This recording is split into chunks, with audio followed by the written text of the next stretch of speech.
All right, it looks like we are live. And just as soon as we get the countdown, we'll go ahead and hit the intro button.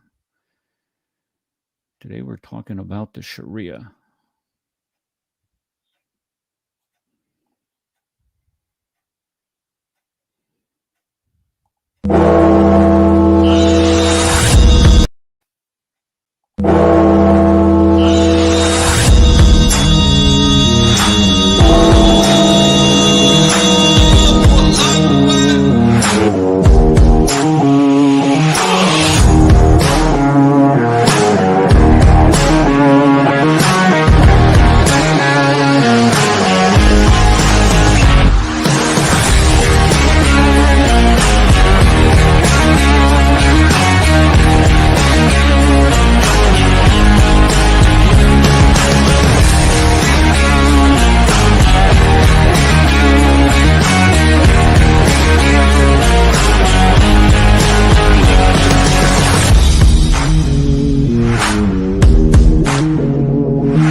All right, well, here we are. Welcome to another edition of the Cross and the Crescent discussion group here on the Global Patriot Radio Network on Blog Talk Radio, and here on the Cross and the Crescent Facebook page, the Dr. Eric Smith Facebook page, and live streaming here on the Cross and the Crescent YouTube page.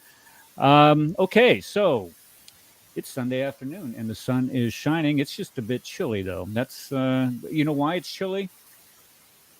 We call it winter, and Christmas, one of the most joyous times of the year where we celebrate the birth of Jesus Christ, is imminent. It's this coming Saturday, as a matter of fact.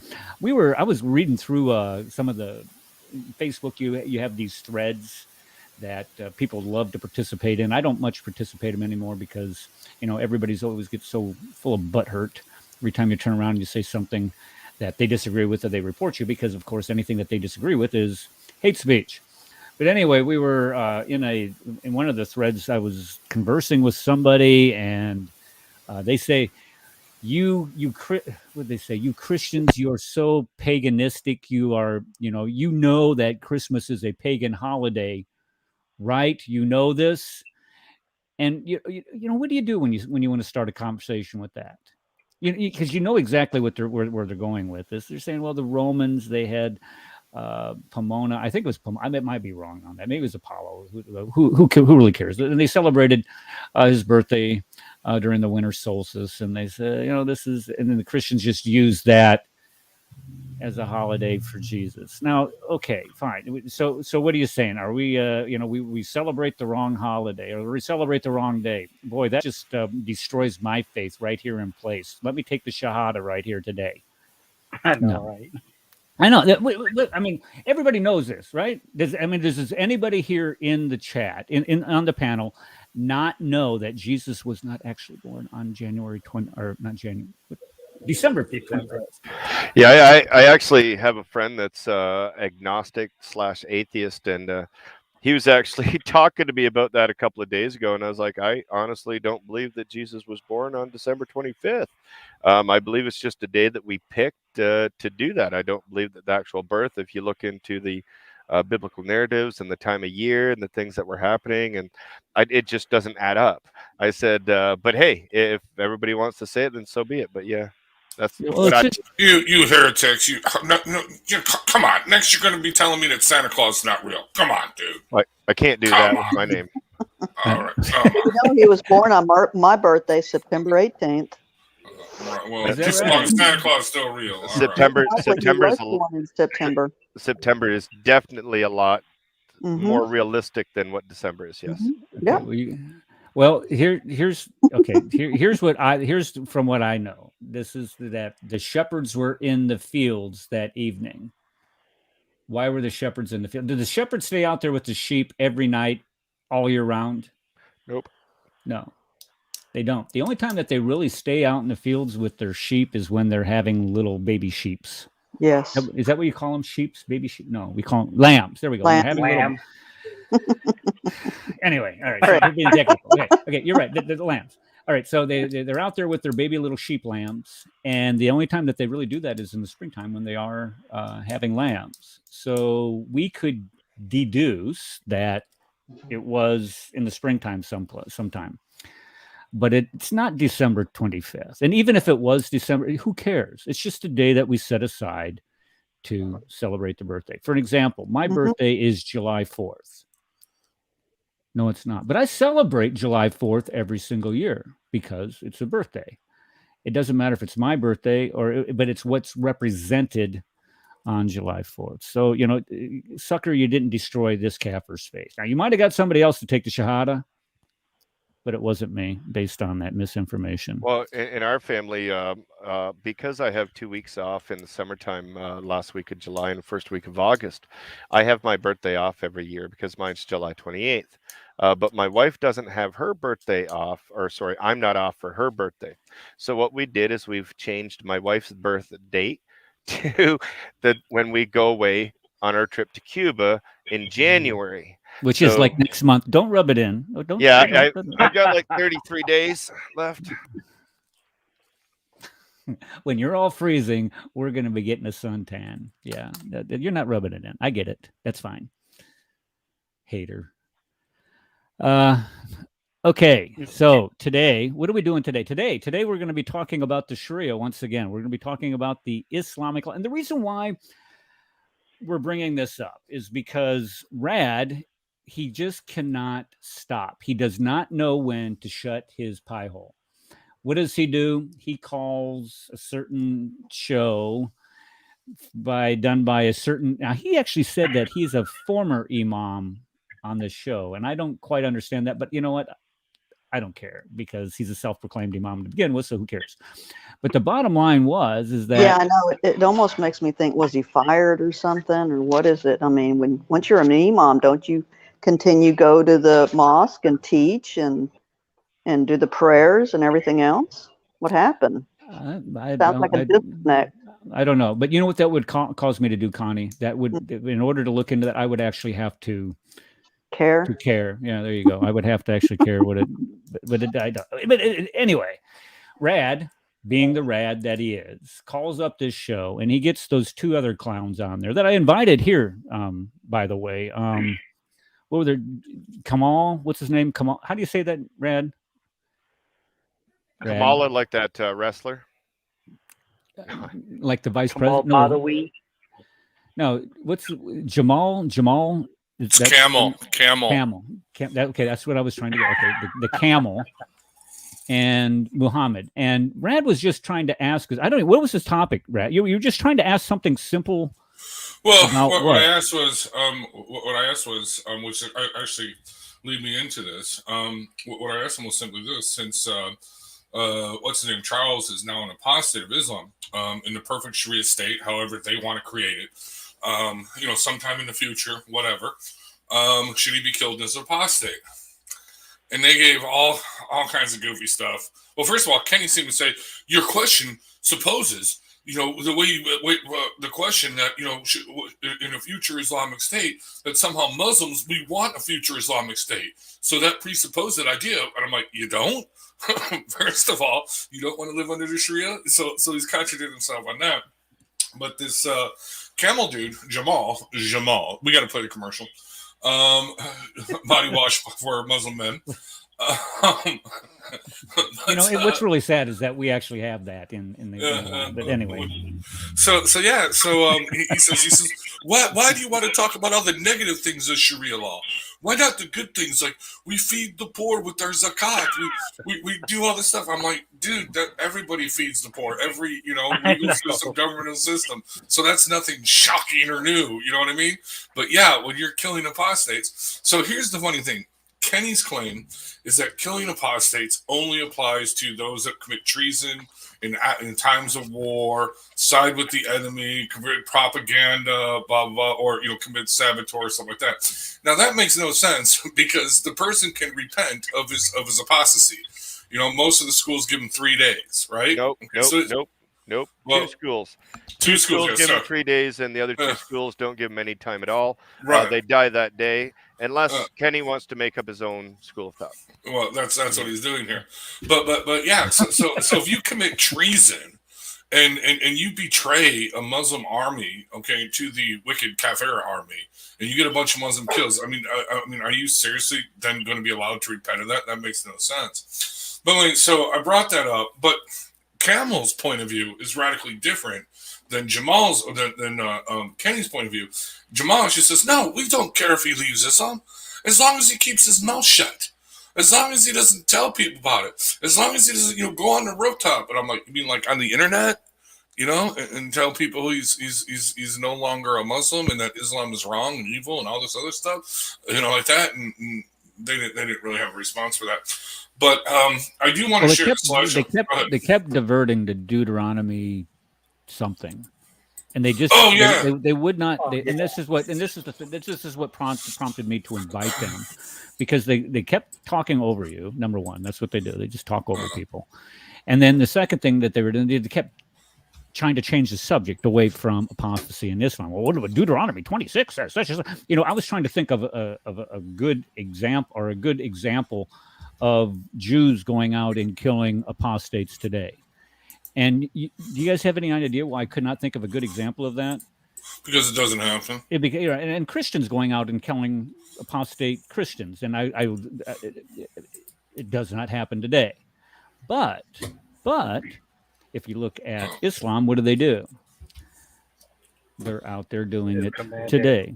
Yeah, so it's just sick. So I thought, all right, today let's go ahead, and because he talked about the beauty of the Sharia, we simply are unable to see how beautiful the Sharia is, and this is one of the things he was lamenting. And if we go looking for the Sharia, let me just give you a good graphic. I brought all kinds of little props today, by the way. You have a book here that's 1,200. It's 1,000. Oh, let me make sure. I don't want to be accused of. You don't know how long the book is. Okay, that's fine. I don't have the book. The book is 1,232 pages long. So you would think that in a book this thick, that there would be some good in here and some beautiful things. And you know what? I'm almost positive that there is. But then again, I would have to take time out of my life to go looking for these things. So what I have done is I have, you can see all the little stickies and stuff that I got coming out of here. I have gone in and I've read quite a few things in here, and I've identified them. And what I wanted to do is I wanted to illustrate the beauty of the Sharia by reading from the Reliance to Traveler today. Actually, and what I'm going to do, hold on. Okay. Let me use my other prop, okay? Okay. And what I'm doing is I'm equating the Reliance to the Traveler as being pristine as this glass of water. Oh no, did I do something wrong on Blog Talk Radio? Because I just got the 90-second warning. I know what I did. That's okay. I'll just upload the audio later. But what I was saying is it's nothing but a clean, cool, refreshing glass of water to quench that parched thirst that you get in the 132-degree deserts of Saudi Arabia. That's what the Sharia is like. But what we're going to do, it is beautiful. It's a beautiful thing. So what we're going to do is gosh, they're giving me that warning again. What we're going to do is we're going to read from the jurisprudence manual of the Sharia, and we're going to see how beautiful it is. So, Rad, you go ahead and start us off. Connie, which one were you going to do? Hold on, Connie. I'd sent you. Which one are you going to do today? I have no clue what you're talking about. All right, I sent you a message on. Okay, that's all right. Okay, let me look. Okay, and I'll get back with you. All right, I'm going to solicit your opinion. I'm thinking I was going to ask you about either wife beating or I'm sorry, disciplining your wife, and disciplining your wife and or prepubescent girls. Not. It doesn't have to be pre. She doesn't. She just has to be your wife. I mean, in order to discipline her and lead her back to the straight path, she does not have to be prepubescent. She can actually be a mature woman, I would think. Mm-hmm. But or you can do it on marriage or whatever you want to do. You just let me know when we get to it. Okay, Rad. All right. Go ahead. So going back over this thing on apostasy, this happened in the summer when I asked Kenny about this, and he came up with the now modern scholarly view that apostasy is only committed in times of war. And he actually went to this Islamic scholar, Jonathan A.C. Brown, website where he had published one of his articles, which I actually have because I belong to a scholarly website that sends me all kinds of articles. I mean, PhD, all kinds of stuff. So I actually had it, and it was kind of funny because he was reading it, and of course he put me backstage. He was blocked, and I couldn't comment on it. But I'm going to go over what he did read and didn't read from this article because it's really funny because he often will use scholars, but he misuses them. You know what I mean? But let me take it up. I'm going to share my screen here with the PowerPoint presentation I made, and I got to get better at doing this. Slide. Oh, there's a new thing. Let me know. Slides, Google Slides, my computer. Oh no, PDFs. I can't do that. Okay. How the Bears do this? How the Bears doing it? Is anybody? I don't want to talk about it. I don't want to talk about it. Okay. All right. Sharing the screen. Well, that's right. They do suck. Bears suck. Bears. Ready? Okay. We better be. Here we go. The title: Killing Apostates in Islam, refuting the Bloody Mary Imam's propaganda. Oh, I'm sorry. The now defrocked or de-imamed Imam because he's the former Imam. Okay. So accurately quoting Jonathan A.C. Brown, what Kenny did not read. So this is from his article. A recent study of books in which Arab Christians detailed the heroic exploits of Christian saints under Muslim rule bolstered the impression that apostasy was punished only when it was perceived as a threat to public order. Now, Kenny will interpret public order as you're betraying, to an enemy outside the gates. No, public order, think about this. What even happened in today's modern times, you would go to Saudi Arabia, Mecca, and start preaching Christ. That would upset the public order because people would want to kill you. You know what I mean? There'd be spreading corruption, yes. Exactly, okay. These Christian lives of saints were telling a number of Muslims who embraced Christianity in the early Islamic period. According to these stories, each apostate saint made a public confession of his new faith. A public confession. There's no act of treason. There's no act of sabotage. There's no giving away, state secrets. It's just a public confession of his new faith. And each was subsequently executed. The one story in which the apostate was not executed, listen to this, is a case in the 10th century Egypt, was a man who was told by the monks that he joined that he had to repudiate Islam publicly. He did not, however, he was never executed, despite his own father writing to the caliph, asking him to have his own son put to death. That's family love right there, people. His own father asked the caliph to put his son to death. In fact, the man lived out his life, and a monk established a monastery, even reigned Christian criticism. But he did not publicly refute Islam, okay? He just lived as a monk, quietly living away his life. Okay, however, how Muslim state dealt with the apostasy throughout the pre-modern era shows a similar concern with apostasy, only when it became a public matter. A renowned Arab poet, Abu blah, blah, blah, was openly skeptical about his prophecy and formal religious mocking the Hajj in writing. There are two types of people in the world, people with brains and no religion, or people with religion and no brains. Al-Mari died of natural causes, as did numerous other famous free thinkers in the medieval Islamic world. So again, this is arbitrary, right? Okay, I just want to point this out. But here we go. Similar findings come in a recent study of 60 cases. I actually have that work. Of 60 cases in which people were executed for apostasy or other types of heresies during. No, I don't have this one. I got to get this one during the Mamluk period. Okay, those who were executed for declaring their apostasy were mainly Christians who had converted to Islam and then made a public show of renouncing it. I mean Islam. as is the case of 2 Coptic Christians in 1383 and a whole group in 1379. In the latter case, they were given numerous chances to recant and their apostasy before being punished.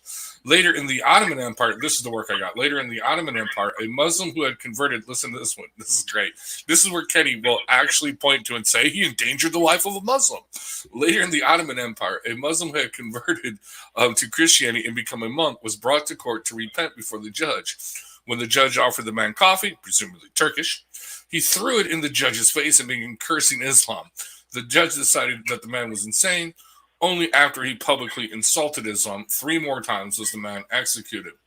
Now, I got some questions for the audience. In any of these cases, was there an act of treason? Was there an act of sabotage? Was there an act of giving state secrets away to evil Christian armies outside the gates? Anybody? Did anybody see me read anything like that? Was there anything applied of that? Or what was the main reason for their execution? Anybody? Because he converted, that's why. Mm-hmm. And made it publicly known, okay? And It's did not called hide that matter. apostasy. Exactly. But now, here's what Kenny did read, and you guys are going to laugh at this. Here's what Kenny does read. Okay, the part that Kenny reads, Modern Scholars Public Order. Okay. The tremendous change in how the role of religious is viewed in society, strongly influenced by nationalism and what? Western secularism, have led some Muslim scholars to investigate the Sharia heritage on apostasy. The notion that the crime of apostasy in Islam was more a matter of protecting the state and social order. Okay, I have no problem agreeing with that. Again, protecting the state and social order does not mean you're killing someone for committing treason. No, you're committing someone. You're putting the person to death because he's going to upset the apple cart. He's going to cause riots. Okay, he's going to cause looting and damage, and you know what I mean. He's going to upset things, protests, all that stuff. You don't want to do that. Okay, protecting the state and social order. Then a police and individual's belief was articulated on what 1940s. By the South Asian Muslim activist intellectual Abdul El-Mawadi, who died in 1979. Through the insight, though the insight seems to have first come from the Indian judge, again, 1928. We have another guy, 1964, and then who died in 2016. Blah, blah, have reconsidered how apostasy should be viewed in the context in which religious identity is not a state matter. But here's the kind of thing, they're not really reinterpreting it. Because as it shows, as long as you kept your mouth shut, it wasn't a state matter. I mean, it wasn't a concern, unless the father got involved and said, that, he wanted them killed. You know what I mean? Okay. But it was only unless you made it publicly. If you went out evangelizing, if you went out saying Islam is wrong, come to Christ, then it became a problem. Okay. But nothing on being a state criminal, committing treason or sabotage or anything like that in a time of war. They have concluded that was criminal about apostasy. Again, here we go. Was its public dimensions, and that the threat it posed to the public order, built on confessional identity. Again, public order just means what? It just means you're not going to, there's not going to be riots in the streets. They're not going to, rip you out of your house like they do in Pakistan, and throw you, and stone you to death right there in front of your family, or behead you right there in front of your family. In other words, it means just maintaining the social order that we all live under, no anarchy. It is this public element, again, publicly admitting your apostasy was what's going to get you killed, they argue. Not the question of a person's private decision to follow their consciences in changing their religion, the Islamic law should focus on. Now, remember, Kenny's position is that you can commit apostasy, you can even do it publicly, just as long as you don't betray the Islamic country, the Islamic state, to an enemy, right? Okay? And all that I read here, even the parts that he did read, do you guys see anything like that? Nope. Anybody? I didn't. No. Yeah. No. But let's. I actually had a quick question I wanted to ask about this too. Sure. The thing that it's like, I don't know, it's something that really rubs me the wrong way. I feel really kind of disturbed by it. It's this concept. I don't know, maybe it's my political position too, but I think that politics and religion can come hand in hand. It just seems like such government overreach. Like, I feel so uncomfortable with even hearing these words. I'm like, the government should not have this much power anywhere. Like what that's Exactly. like, it sounds like 1984, the Ministry of Truth. Like it's almost the same thing. If I go against the Ministry of Truth, I am going to be rubbed out. That is horrifying. That is terrifying. And it's like, Not if you people are like, remember well, the it's Ministry of treason. I'm Truth, like, it's not. and I'm like, but the thing that's what's disturbing to me is that it's like, if you say, oh, it's treason, you speak against the government. Well, I could say that about anything. Like, if I have that much power, I could use it for anything. It's like really terrifying. Like, I was watching this movie called Time Cop with Jean-Claude Van Damme, and it's like this guy can travel through time, and because he has like this access to time, he can basically change any effects, and he can become the president. And he has like pretty much all this, absolute power that can't be stopped. And that is really terrifying. Any type of place where we have absolute power, it is scary. I don't care what people believe. If a person doesn't agree with something, so what? Look, in our country, if we use the standard here, if someone said we spoke out against the government, we could be put to death according to this rule, right? So it's like, this is a terrifying rule in any way of looking at it. There's really no way, in my opinion, that we can justify this.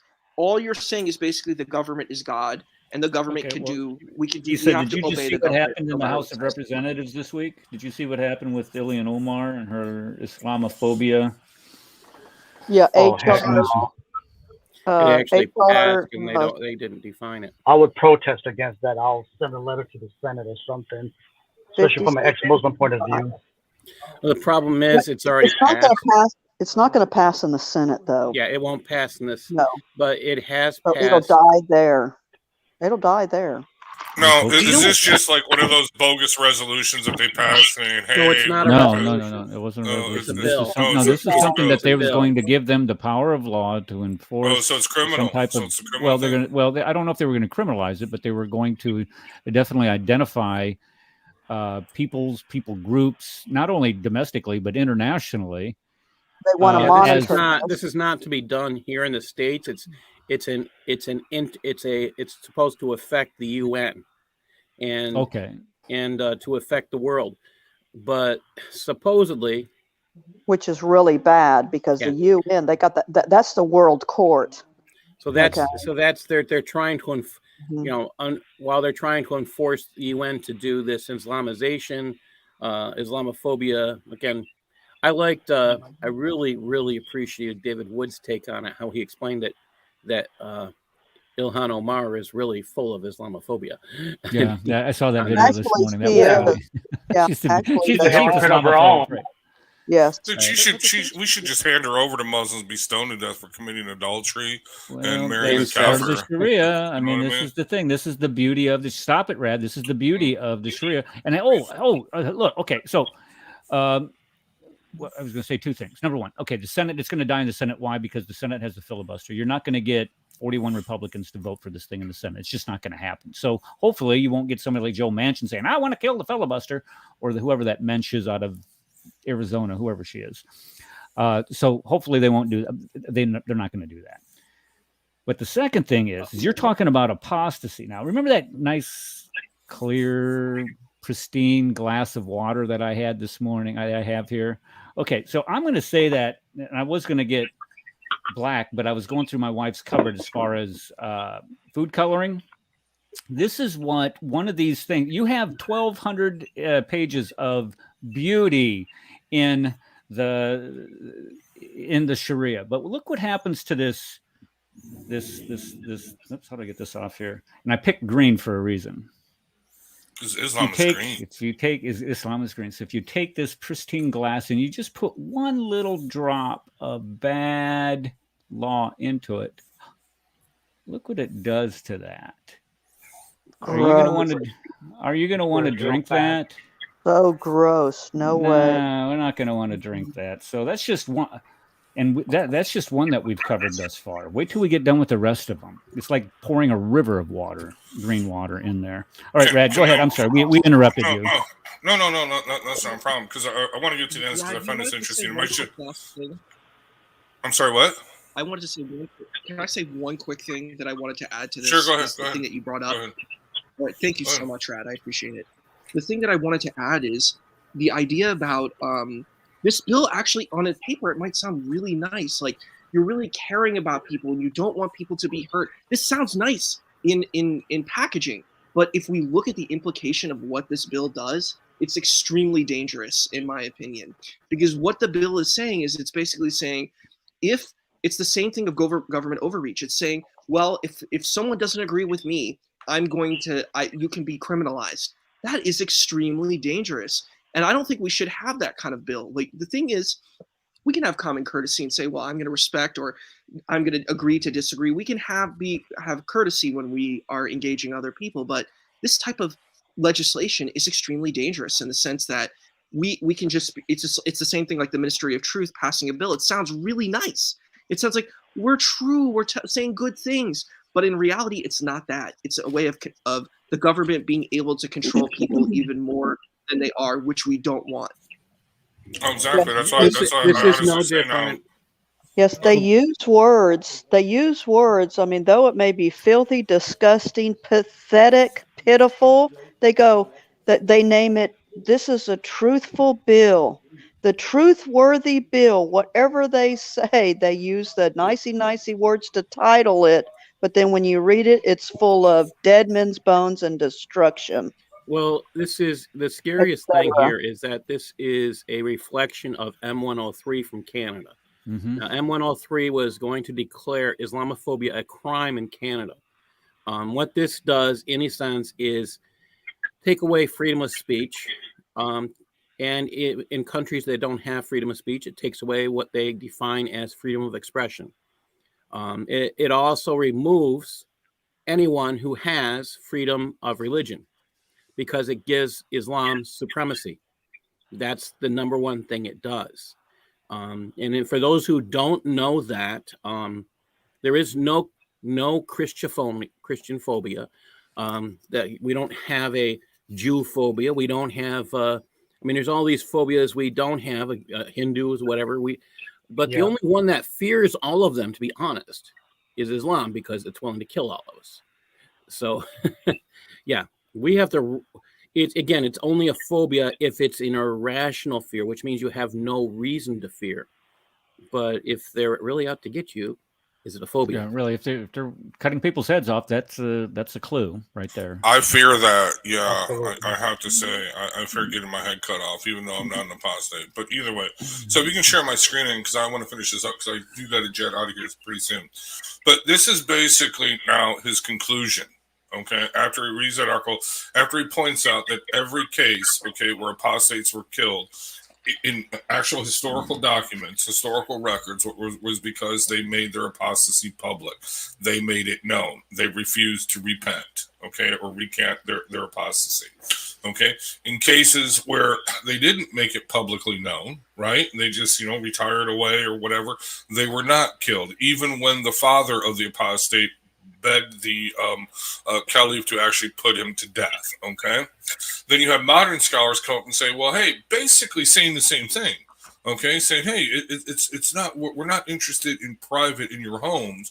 We're only interested if you make it publicly known, like Charles did, and like what's his name, Camel was saying, yeah, we won't kill you as long as you keep it quiet, as long as you keep your mouth shut, as long as you don't tell anybody. And that's what endangers the Muslim community, is trying to convert or get other Muslims away from their Islam. That's what's upsetting the social and public order, right? But here is what he writes. This is his conclusion. It may be more useful to argue, based on premises accepted by all involved, the horrific violence unleashed by ISIS, hear this, against any who oppose it is repugnant and in of itself from the perspective of Islamic law and human rights, law alike. That wasn't the case. It was, by the way, just me here. That wasn't the case at first. The only time it became repugnant was when they burned that Jordanian pilot alive. Okay, that's when they started to turn on ISIS. Before that, ISIS was very popular. Okay, but beyond this, the consequences for the very priorities that Islam seeks to protect have also proven dire. Listen to this. The harsh punishments enacted by ISIS on those it declares apostate has endangered disgust globally among non-Muslims and Muslims alike. Anecdotally, I have heard of many Muslims, both in Muslim-majority countries and in the West, who have experienced crisis of faith or even lost it entirely due to the violence done in the name of Islam. things like ISIS execution of apostates often top the list of what has led to these crises. So you see now we can't kill apostates anymore because now everybody knows about it and they can see it on video and they can see the witness the horrific stuff that's being done all over the world. So it makes us look bad. So we shouldn't do it. Let's continue. In the Sharia, the aim of punishing apostates from Islam is to what? Protect the communal faith and social order of a Muslim state. Okay? If punishing apostates severely is severely, he's not saying no, we shouldn't kill apostates, just we shouldn't do it so severely. If punishing apostates severely is driving Muslims away from their religion, which is the whole reason that you kill the apostate is to prevent other Muslims from leaving their religion, right? Then this policy is undermining its own purpose. Whoops, Allah made a mistake in his Sharia law. Wow, what? Muslims are, human beings are leaving this vile religion because you're killing them? Yeah, that's, okay. Well, then clearly Allah made a mistake, didn't he? It's not clear. He actually says it's not clear what order of heaven maintaining harsh punishments for apostasy would be upholding in our troubled world. So there you have it. That's according to Kenny's stop sharing. Yeah. I will again stay my belief that this was a ghost-written book and that he doesn't even know what's written within. Because this isn't Kenny's. No. This isn't what Kenny wrote. This is what he read to me in response to me questioning on the Sharia law. No, this was an article by Jonathan A.C. Brown. Okay. But no. What I'm saying is Kenny only reads bits of things and he thinks it's backing up his position, but clearly it's not. Actually, the true position of killing apostates in Islam is if you make it publicly. If you sit there and start telling everybody I'm an apostate, I don't believe in Islam anymore, you will be you can be killed under Sharia law. Yeah. But here's an interesting thing, which I want to throw to you, Mr. Eric. If you pull up that book of Sharia law there. Yep. Okay. And you go to the section of the one that you had up on apostate, killing apostates. Oh my goodness. I've gone okay. 595, I think. 596, 594. What?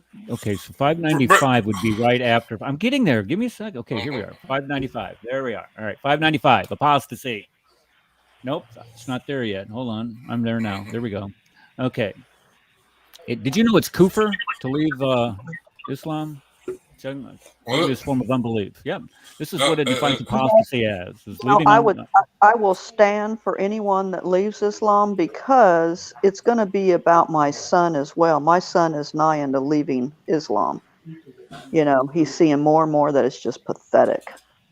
And that would include Charles or anybody or even Kenny. I would stand there to defend their lives. Because this is nothing but pathetic stuff. But go ahead, Eric. Thank you. It is. Well, this file. Okay, this is the PDF file that I have, and if anybody wants a copy of this, I would be more than happy to email it to you for no additional charge. Email it to Kenny. Yeah, with all these things highlighted. Yeah, we've been studying this for years. So, yeah. Okay, so this is what it says apostasy is. It says, and anybody that does this deserves to be killed. Right here it says deserves to be killed. So if you're an apostate, you deserve to be killed. But look at go back out. No, wait, go back out. Stop. Seriously, this is apostasy. It may come about through sarcasm, as when someone is told, "Trim your nails. It is sunnah," and he replies, "I would wait. I would do what." Go back. No, out. It's up here. No, where? Oh, I see what you're saying. Right there. Stop. Yeah. Trim your nails. It is sunnah, and he replies, "I would not do it even if it were."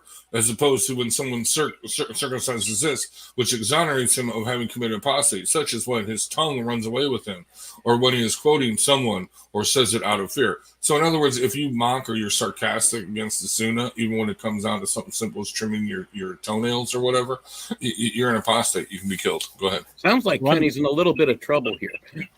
Well, I'm good because I chew my fingernails. I'm good. Exactly. All right. But here, go ahead. Scroll down. Let's look at look over this. Okay. So this is apostasy. Let me. Well, no, we've already done apostasy. All right. Okay. All right. Where do you want me to go? Oh, scroll down. Well, do you have the section where it talks about that there is no retribution in killing someone, but Yep, there's no right here. There's retribution if you kill no an apostate? indemnity. There is no indemnity for killing an apostate. 8.4, right there. That also goes with the penalty for murder. You were supposed to be it was supposed to be a life for a life, and one of the exceptions for that is for, which backs this up, is for killing an apostate. Actually, yeah, you're right, Paul. Let me go back to that because that's on page 584. Let me go up to page 584. Oh, a little bit too far. Come on, Capper. 584. Then that's 5. Come on, 584. Let's go. Okay, so the killing of a believer is more heinous in Allah's sight than doing away with all of this world. Retaliation is obligatory. And then there was something in Which here. It means what they're talking about when they say retaliation, the taking of a life for someone who took a life. Right, but here it says that there's the ruling for a person insane. Is these are the exceptions to the rule. Right. You can be mentally ill, and you get away with it, or you can be a Muslim and kill a non-Muslim and get away with it. Right or there. What was the third one? A father or mother who kills their own kids. Right, yeah, there you go. That's lovely. Right there. Oh, that's beauty. That's post-birth abortion. Hold on. Let's do this. Yeah. Let's get this out here. Okay. I think you're gonna need more food coloring, dude. There we go. Here it is. Look at there. Let's put another drop of Sharia in the beauty of yummy yum. Looks like somebody. I think you need more food coloring. Okay. But hey, but Islam feeds the poor, you know. Right. But they especially feed them on the poor for Ramadan, so they can get them to starve. That's the only way the poor can eat is during Ramadan when they're supposed to be fasting. This is a true story. Did you guys hear this? Somalia they had a famine about a decade ago during Ramadan, and Ramadan where they do the fast, right? Well, they had this huge famine, and these imams were telling them that these starving people in Somalia had to fast, and they're like, "How the hell can we fast? We don't have any food." You know, like, no, you must obey the fast. And it shamed Saudi Arabia and these Muslim countries so bad that they finally sent food to these poor people in Somalia. And they actually said, how can we ask them to fast if they don't have any food? So the only reason they gave them food was, okay, you can have your food, you know, after you fast, you know, for, next 10 hours. Then you can feast. You know what I mean? For the next month or so. It's totally ridiculous. Yeah. Anyway, it's beautiful. This is beautiful. Yes, it's hold on, let me get the glass back up here. I mean, who's going to want a good swig of that? Well, if you put some gin in that actually looks like a good drink. Put some gin in that. I'm just saying, you know. Does he? The beauty of Sharia. Yeah, the beauty of Sharia is right there in the glass. Okay, it becomes beautiful as if you're drinking of alcohol. That'd have to be red for being a Bloody Mary. That's why they call it Bloody Mary.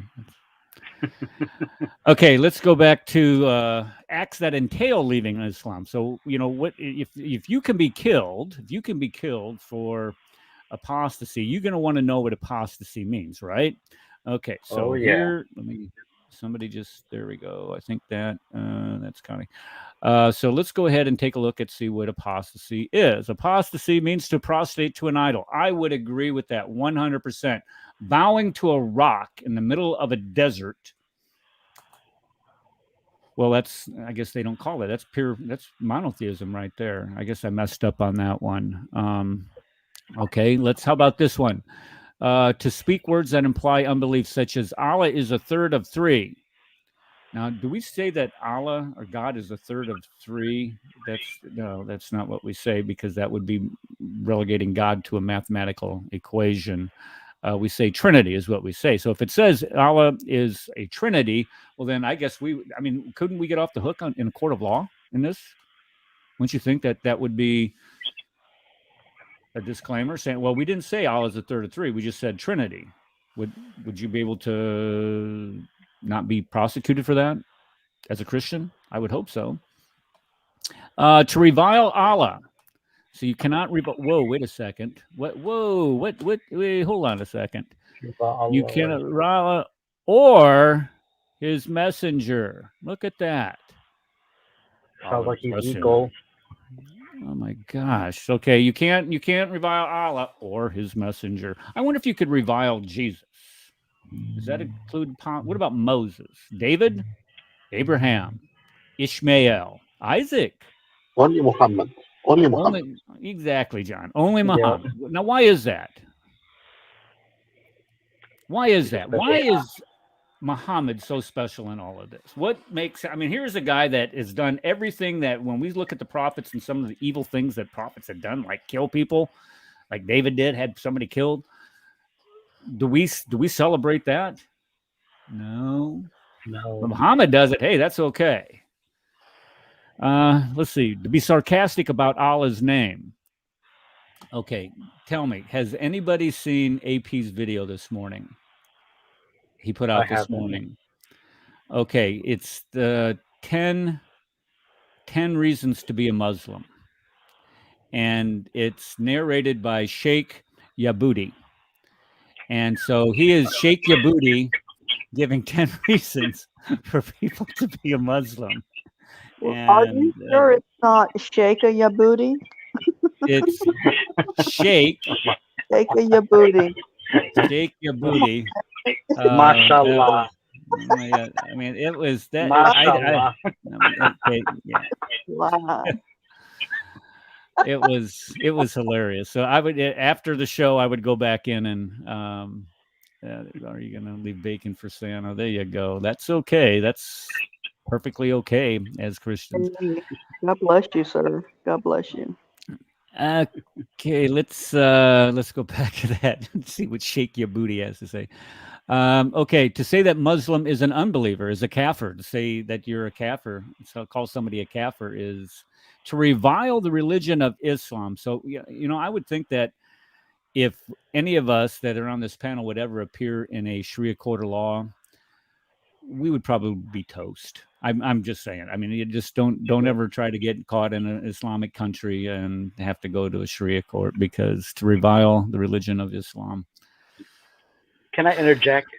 Yes, you can. Go ahead. I have more of a family version of a family Sharia court when I left. So when I came on leave from Japan, going to see my family, they secretly, my great uncle and everybody, they had like a little family gathering. And this is the thing with Islam, they know well. So when you're in the majority that's run here in America, that we have laws that they know they can't do these things.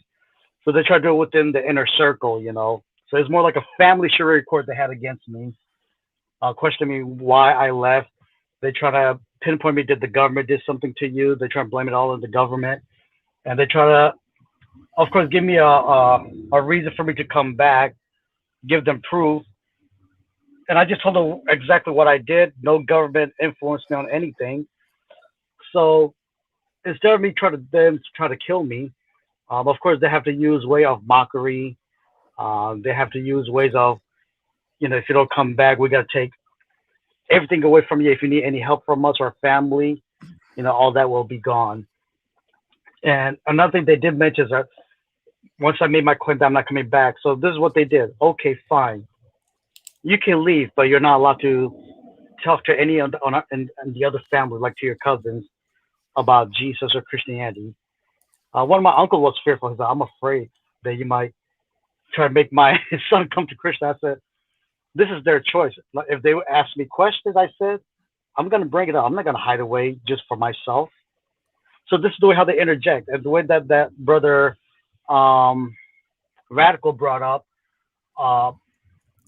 about how the Muslim that became a monk, and then because he told how he felt about the religion and they have to kill him, it goes back to the shame. They don't want to bring shame to the family or the society. And this is where it comes back to that Islam is not just a religion, it's a social political system, all wrapped in one. And, you know, till this day, if they want to, yeah, they can kill me. You know, and this is the reason why these are the kind of stuff that needs to be talked about. That I think mostly for the far left, for the liberal thinking or far left thinking, they need to know this, that they're being played. I mean, I could share so many stories. I have seen with my own eyes that I've seen in the local community, they make fun of the Democrats, how much they're an easy target for their game. And for Ilhan Omar to bring something like that up, And it is true what we all talk about. Like, where's the other laws? If they want to talk about just Islam only, why not against Christophobia, Buddhaphobia, whatever it could be? But it just have to be them because the mentality goes back to we are superior than you. I'm better than you. I have seen it with my own eyes. If my father was alive, God knows, maybe he would have had the opportunity to take me out. You know, I know that he was a loving man, but this is what maybe he knew. Even as a young kid, he told me, if you ever leave, I will personally kill you. He said that to my face at age 14. I wasn't even thinking about it. I don't know why he brought that up. And then it just frustrates me when Muslims try to play this game and tap dance around when they know by law what it represents. And this is the question we ask, like, who are we blaming, going back to the Crusades and everything like that, when we see within our own inner circle that there's always problems in it. So that's what I just wanted to share with everything that's going on as a witness. This goes on in America.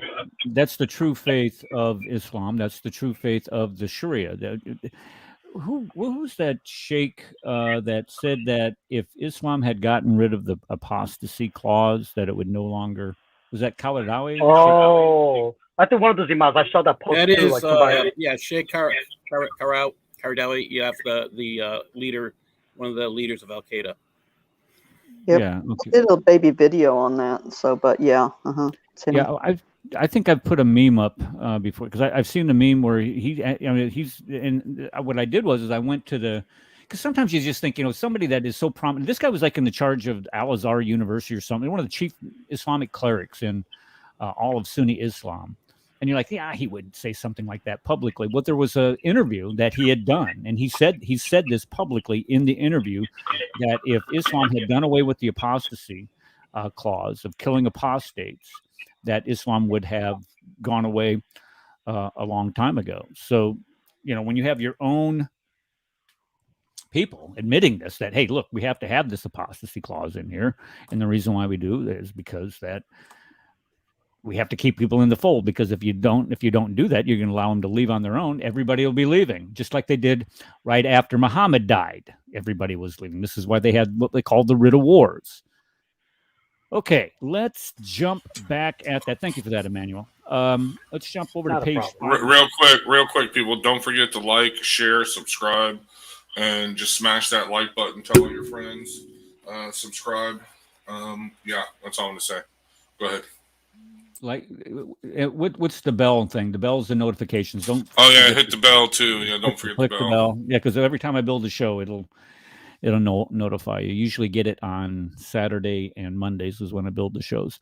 Okay, so here on page 598, it's talking about. Let's see here. It's talking about.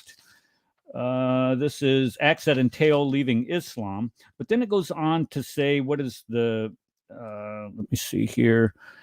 Give him, let's see, if you go here, it says deny that Allah intended the prophet's message to be the religion followed by the entire world. So you can be an apostate. You can believe all the things that you do about Islam, but if you deny the fact that Allah's messenger taught that Islam is supposed to be the religion followed by everybody on this planet, well, then you're an apostate.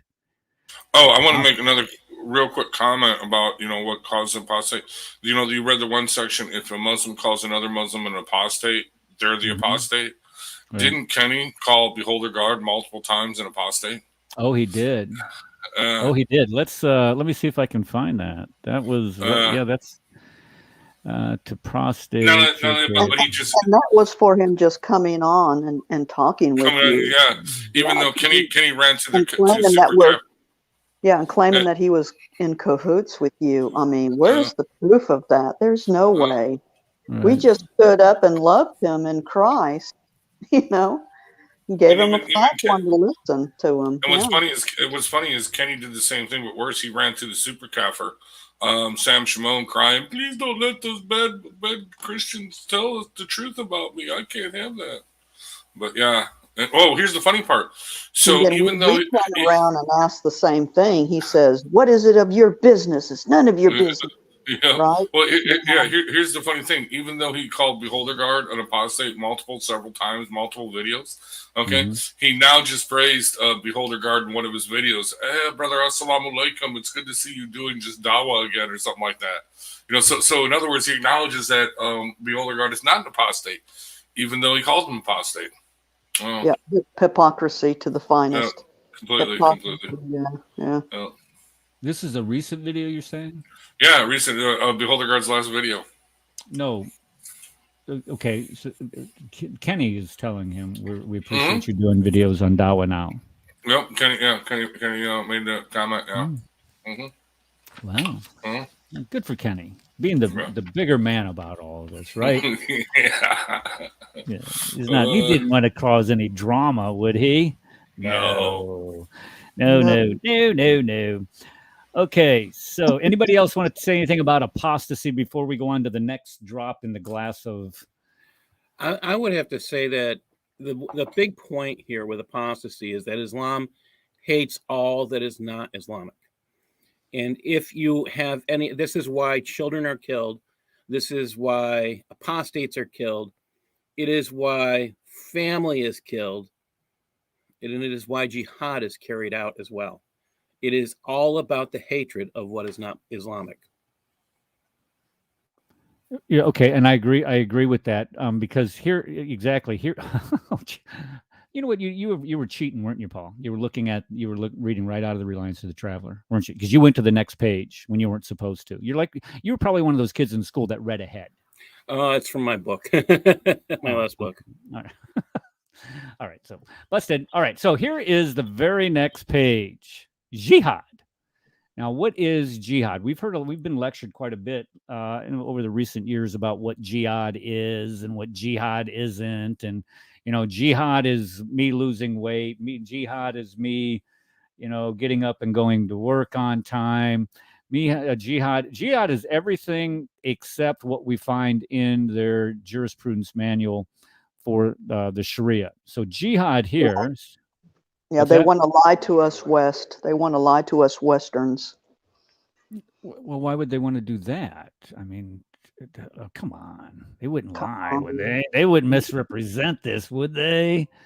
Let's see what their own word said. This is what their own scholar says. This is the jihad means to war against non-Muslims. What did Paul just say? Anything that is not Islamic is to be. Who is this? Now, the Sheikh, you guys need to stop this with the names. That's not funny. Sheikh Yabudi. We can't, you don't be saying things like that. It can be friends that I am gone. Kenny never really, that is funny. Okay. Where were we? We were talking about what jihad is, and that is to war against non-Muslims. Now, war can, there are several different forms of warfare, of course. We that can be the kinetic warfare, there can be economic warfare, there could be psychological war. There's all kinds of forms of warfare. But what is the purpose of waging war? That is the question that is answered right here in the first sentence under Division O, Chapter 9. It says to establish the religion. So when we ask about the beauty of the Sharia, how beautiful it is, it gives them guidance on how to establish Islam. That's what makes it so beautiful. See, the beauty is that our law tells us how to establish Islam. Now, it doesn't say anything here about proselytizing. If it does, I might have missed it because I really wasn't looking for it, to be honest, but I don't see it. It talks about the lesser jihad and the greater jihad, and the greater jihad, of course, is the war that you have within yourself. But this is not saying anything about the war against yourself, because you would be basically saying that you're a non-Muslim. So we know it doesn't apply there. It applies down here. And what they do is they come out and they provide the Quranic justification. They give you your source verses or your the verses within the Quran that tell us what to do about jihad. And here it is. It says chapter 2, verse 216, fighting is prescribed for you. 489, slay them wherever you, Rad's voice. Rad's got to say that. Slay them wherever you find them. And then fight the idolaters utterly. And then, of course, it mentions several beliefs. And this one right down here from Sahih Bukhari, I have been commanded to fight people until they testify that there is no God but Allah and that Muhammad is the messenger of Allah. And perform the prayer, pay the zakat, and if they have saved their blood possessions from me, except for the rights of Islam over them. And if they do this, this is what he's basically saying. If you pray 5 times a day and you pay me the zakat, I'm sorry, this is an extortion, of course, then they're going to be spared. So these things, the jihad is to establish Islam. Now, here is another drop to say that the Sharia, this is the Sharia, jihad is Sharia, is part of this beautiful law that we have here. Man, this is getting greener and greener as we go on. I don't know, it looks like the New York East River on Columbus Day or St. Patrick's Day, sorry. Okay, does anybody have any comment on that? Well, I think we have to talk about the 3 levels of jihad that were given to us by the 1915 fatwa. The first level, you must hate. You must have hatred in your heart. All right. So this was given by the last caliph before he was dethroned. This last fatwa was considered secret in the United States and kept top secret until the late 60s. Something to think about. That's from 1915. From the caliph? Is this okay? So this is from the Ottoman Empire. Yes. Okay. Yeah. So that's the first level is hatred. The second level is word jihad. You're allowed to. Now, there's not enough people around. You think you'll get killed if you commit an actionable offense. Excuse me. So your job is to share Islam however you can. You can lie, whatever you need to do, but you don't have to commit a physical act because you would be killed. And then, of course, if you feel there's enough of you, then go to war. That's the last one. They'll call it action. And these 3 levels are actually spoken of recently by Joe Biden when he called for jihad. Oh, I remember that. He was given some type of speech and didn't realize that what he was quoting from. Yeah. Is that right? Yes. He was almost quoting word for word pieces of that 1915 fatwa, and he was quoting a hadith. Yeah, that's the brilliance of people like him. And this is what's so sad about all that is that they're so desperate to pander to these people that they'll say anything. We saw this with this isn't just a political party thing. I mean, you look what George Bush did immediately after 9/11, for crying out loud. I mean, he's get up there. Islam is peace. Islam means peace. And who does he have sitting right behind him? Was it Nihad or no? What's that guy's name? The leader of CARE today, Nihad Awad or Amwad? Nihad Awad. Awad. Okay. The dipwad is standing right behind him. This guy is a criminal, and he has this guy on. Man, I see a pattern here. He has this guy on the stage with him. So when we look at what jihad, so you say there's 3 levels of it. The one where you have to have a hate-filled heart for somebody that is not a Muslim, or that was required, and that's required of all Muslims. There's no exception. How can you require somebody to hate somebody else? I mean, just think about that for a second. What ideology would inspire you to want as something that's obligatory to hate another human being? I could see if another human being, killed your mom or killed a child or something, you having that enmity in your heart for another human being for doing that. I understand that, but just to hate somebody because they don't bow 5 times a day to a rock in Mecca? How hate-filled is that ideology that inspires somebody to tell somebody else that they have to act like that? From the mind of Satan himself. That is so true. That is so true, because this is when we talk about all of these things that we've discussed about what Muhammad did and how people actually they completely ignore or completely minimize what he has done in order to provide him praise for, you know, giving the Quran or doing all these other things. They completely ignore the evil this guy did. I mean, you can't get away from him being 55. And this, I go back to this all the time because I just can't get over this. When a man does this to a little child, that causes me to want to throttle the guy. I mean, to think that a man my age, maybe a little bit younger, would do that to a little girl, that causes people who, you would hope that the sheepdog in you would come out and want to protect those little girls, not praise the guy who did it or try to excuse what he did. And he just didn't do it one time. He just didn't do it 2 times. He married this little girl and kept doing it every single, well, not every day. I don't know if he did it every day. He claims he did. How sick is that? Yeah, you can't flow your love towards this hatred. You flow your love towards the children to defend them and to speak out so that they will be treated correctly and against this Well, evil. it's you hit the nail on the head when you said that this is only something that would be demonically inspired would cause people to say, "Oh, that's okay. You just don't understand."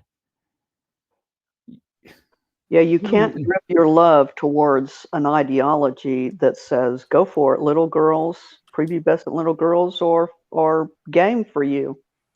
You can't drip your love for that. You drip your love for the children. And when evil hears us, they don't hear that we're dripping love for evil.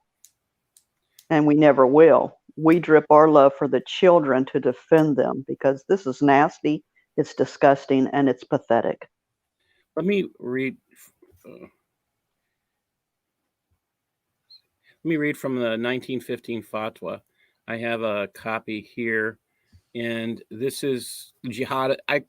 I've labeled this jihad of the heart. It's called jihad in secret. It says this is the easiest and simplest.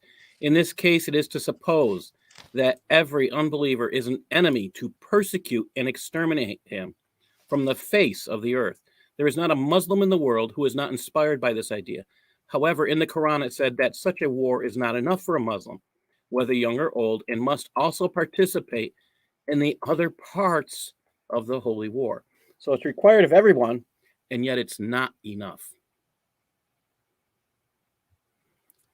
That's just scary.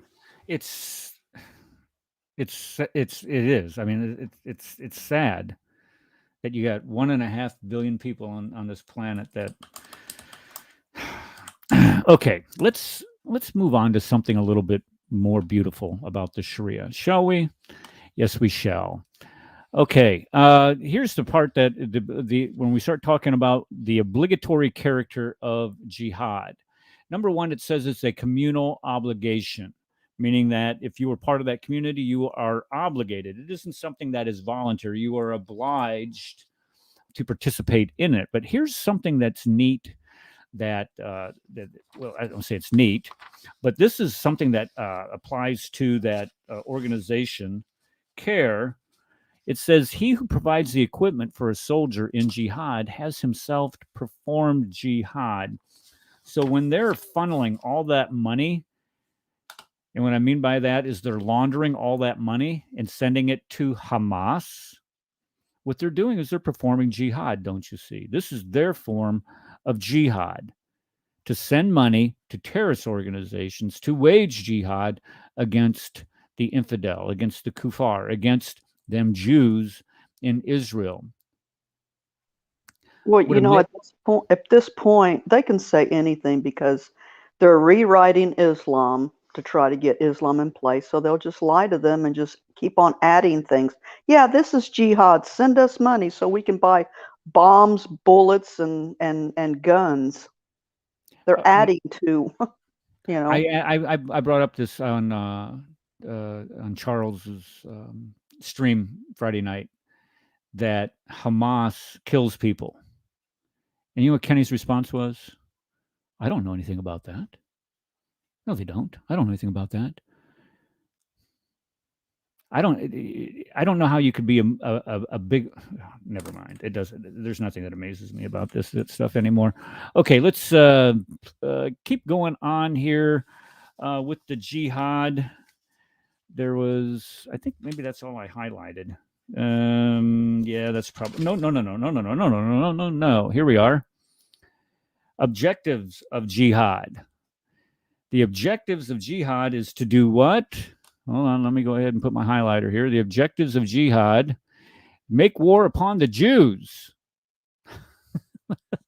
the Christians, and these people who no longer exist, the Zoroastrians. So they've won at least 1/3 of the battle there, I guess. But that is the objectives of the jihad, is to wage war on them. Now, the first thing they have to do, and is Osama bin Laden did this, he's invited them to the faith and practice. So in that letter to the United States, Osama wrote, hey, I invite you to Islam. And then when we said, hey, stick it, this is when he started his little jihad. And then look what it has, look what it leads to. And if they will not, then invited them to enter the social order. Well, what is the social order, pray tell? We don't know what that is. Oh, but they tell us. Here it is. Islam by paying what? The non-Muslim poll tax. And what do you call that?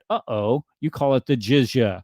I thought that the jizya was not, they didn't do that anymore. You know what the first thing the Islamic State instituted in Mosul? the jizya. Every dhimmi had to pay the jizya. So, and if they don't do it, then the war continues until they become a Muslim or else pay the look at this, until they become a Muslim or pay the non-Muslim poll tax. And where do they get this idea? Oh my gosh, they get this from Quran 9:29. Yeah, 9:29 right there. Fight those who do not believe in Allah until they pay.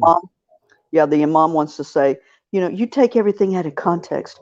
Well, it's right there in the Sharia handbook right there. Yeah. The Reliance of the Travelers. We can read it, Kenny. Well, stop lying. We can read. They prey on the ignorance of people. This is we aren't ignorant anymore. We aren't. Well, that's the beauty of living in 2021 here, is because now we have access to the internet. We have access to books like these 1,200-page books, and we have access to anybody can pull up a PDF. You can get this off off of the internet, for Pete's sake. So it isn't like we can't figure this out, and we can't figure out when you are lying to us and when you are not. So the bottom line is that we can figure it out these days. We can open up the darn book and read it. That's all it takes. I bought it. I got the Reliance of the Traveler, and I've got about 5 or 6 different Qurans that are translated by Muslims. So you just open up the book and read it and see what it says. It's as simple as that. And for any imam saying, no, it doesn't say that, well, he's lying through his teeth. Well, he's the Islamophobia because he fears Islam, because he won't say what Islam is about. He runs from it. We aren't running from it. We're running to it and rebuking it in the name of Jesus, because we know it comes from Satan. That's our battle. We love the Muslims. We hate Islam because it tells you to murder and have sex with little prepubescent children, etc. Oh, we're getting to that. You're going into the lineup here in just a second, Connie. All right, so let's go over here to the non-Muslim poll tax. This is on page 608. Okay, so the minimum, and this comes out, I did this one time. It comes out today. If you did this, it would only come out to a couple $100, because gold is not worth as much as it used to be as far as the current value of the dollar on the international market today. But with that said, it still comes out to quite a bit. Then you come down here to let's see, non-Muslims are subjected to comply with Islamic rules that pertain to the safety and indemnity of the life, reputation, and property. In other words, it's your safety. You have to obey the Islamic rules, or your safety will be imperiled. By who? The people who are making you take this oath. And let's see here. You cannot dress like a Muslim. You can't wear the zunar. Not that I would want to dress like that. I don't think anybody, I don't know. If you want to put on a dress, that's fine. It's 2021. They haven't have separate bathrooms for you. Let's see. You don't greet them with assalamu alaikum. And you must keep to the side of the street. Now that's from a hadith that talks about you force the hold on, I got to sneeze. Yeah, that's nothing but humiliation. They want to humiliate you. Those were all the Canaanite nations. That's what they wanted to do. Well, the forcing one of the their forcing definitions is humiliation. the forcing over the side of the street is where all the excrement would be. So this is where they would force the non-Muslims to walk, is in the midst of the excrement. Let's see here. Let's see display. So, so they had chit on the streets, huh? Wow, that's great. It's a great Islamic country, right? Yeah, well, it's nice and clean. Let's see. Yeah. Let's see. Okay, we can't live in the Hijaz, meaning the area around Mecca, Medina, and Yamama. Let's see here. A Muslim may not enter the Meccan sacred precinct, Haram, under any circumstances, or enter any, this is the important part, any mosque without permission. So in other words, I cannot enter any mosque unless I'm granted permission. Now, try to keep a Muslim from going into a church and see what happens. What do you think would happen with something like that? Oh, I don't know. You would have a bunch of butt hurt that would be on CNN, and you would have that civil rights group known as CARE screaming and moaning and complaining about how unfair it is to prevent them from entering a church. There was a video this morning that I was watching about all kinds of hate. Let's see. This is hate crime. That's hate. All these hate crimes that care. That the whole. Let's see. Let me back up here. The crux of the video was how much airtime CARE gets, and they get this airtime proclaiming completely baseless crimes against Muslims, and it was just kind of this laundry list of perceived hate crimes done by people against Muslims. And that last one that they had talked about was the one that was on Arizona State Library, where some homeless guy went in there and tore up a Quran, and oh my gosh, it was the end of the world, and they wanted they wanted it investigated immediately. Let's go ahead and take away all these resources and catching murder speeds. What's that? So what, CARE? It's just a book. When you buy a book, it's in your possession now. It's your book. You can do whatever you want with it. They're just a bunch of city babies. What about drilling holes in it? So, well, that's a picture of that Yasser Qadi said there is holes in the standard narrative. She was being creative, and that's her book, and she can do whatever. But it's insulting, Connie. Don't you get what? that? They insult Christ. Their whole book insults Christ, calling him just a prophet. And we're not there up in arms and anything. They're the only ones being the titty babies in America. And you know what, CARE? You can get out of our country. Well, I'm not going to go there, but I agree. If Egypt there's the door. I mean, you can leave. Kick them out, we kick them out in the name of Jesus. Legally, they aren't allowed to operate in the United States. This is the underlying strangeness of this. CARE is Hamas in America. It is. There is no question about it. It has been proven in a court of law that they are Hamas in America. Well, that was exactly what I said to the imam the other night. He goes, "Oh, that's your opinion." And no, gunfighter. That's actually what a court of law has said, is that they're associated with Hamas. They're part of a terrorist organization. You're exactly right. That's a federal court, not a imaginary court, not a Sharia court. It's the United States federal court that declared it. Yeah. And there was an appeals court that reviewed their case, trying to get them out of the being named as an unindicted co-conspirator, and that's where they got listed as there's no doubt there's a connection between you and Hamas. Now, which Muslim majority country has declared them to be a terrorist organization? United Arab Emirates, UAE. There you Egypt. go. Egypt, and Mhm. I'm not sure about Saudi Arabia, but I think they may also be there. Oh, that's pretty bad. Your own religion is called you a When you terrorist have organization. allies of the United States calling an organization that exists in the United States a terrorist entity, and the country does nothing about it, something's off in the world. Yeah. Oh yeah, they're panhandling to them. They're using them. Both are using each other. And you know what? We can't afford that. This is our country. We love it. It's for a moral and good and proper people.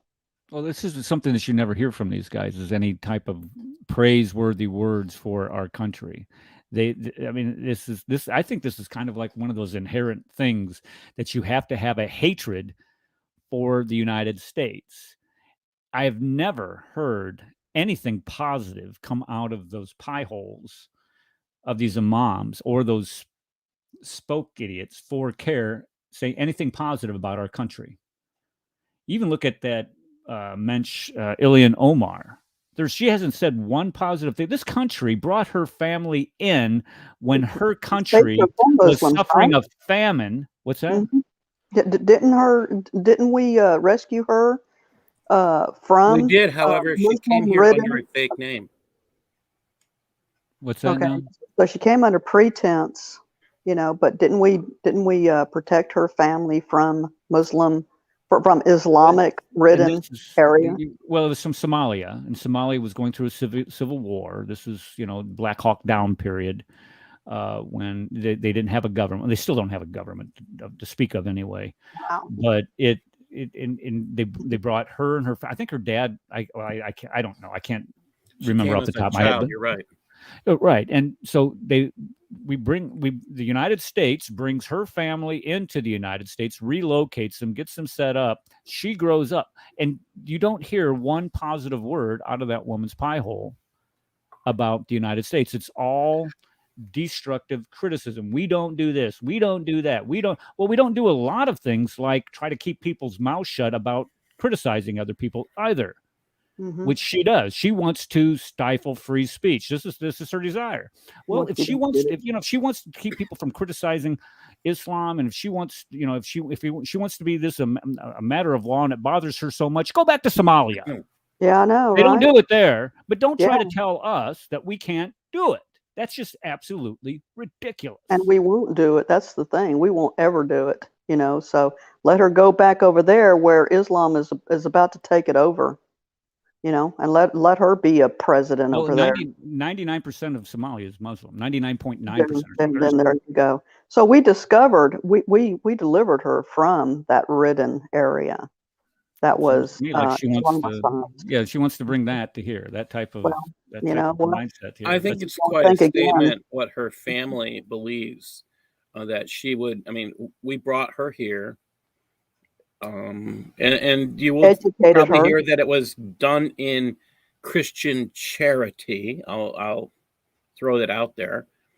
And the response of that as receiving that kindness, that charity to save them from death or worse things, is hatred. And again, where does that come from?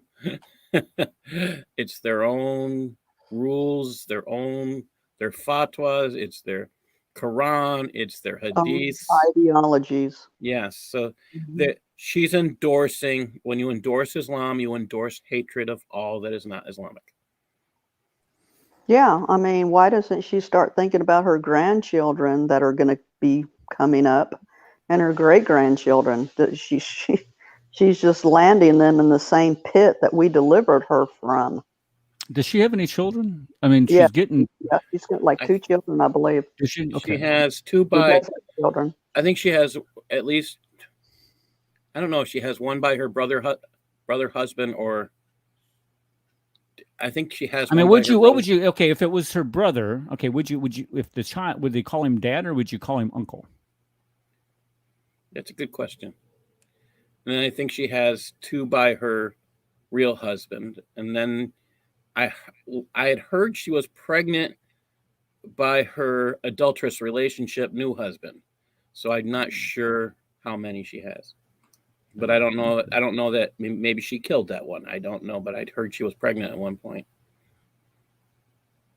Just every time you discuss this, you just feel you just feel like you got, like I said the other day, you got to go do some ablution or something. After you get done with the show, you got to go take a bath, or I don't know. It's just you start listening to how these people live their lives, and what what was I going to say? The sources for this evil. Okay. Let's see. Islamo-Kafir realist. What is this? What is this here? You guys are coming up some really creative names there. I don't know what that means.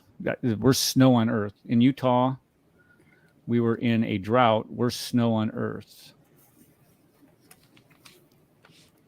I'm sure they'll explain. Yeah, here we go. L said Muslims are shameless traitors and the best of deceivers. I was in Montana last summer, and you know what? Half the state was on fire when I was there. It's just a crazy time. Okay, let's go ahead and deal with these rebellious wives. Connie, are you there? It's not the rebellious wives. It's 65-4.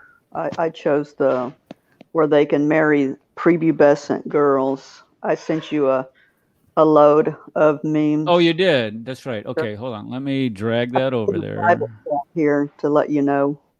How many? Okay, how many did you? Let's see. You got 50 of them here, for crying out loud. What? Do probably got 80 more to go, but yeah, for Pete's sake. Okay, so where do you want me to go first? You can choose anyone. Just okay. Hold on, folks. Just listen to what she writes. Listen to what she writes me. I'm a bit tired, but I might talk with Miss Gusta. Okay, and then she sends me 50,000 memes here. Let me get this over. Those memes I already did, so that was easy for me. Oh, okay. I'm sorry. I thought they were some. No, I didn't make them on the okay, fly. So I've been making these for like 4 years past. Yeah. All right. So 65-4. Can you zoom in a tad? Let me see here. Copy, search, remove, inspect, open. Zoom on the top, maybe. Let me see. Notifications, messenger. Something. I told you way back when. It's control something.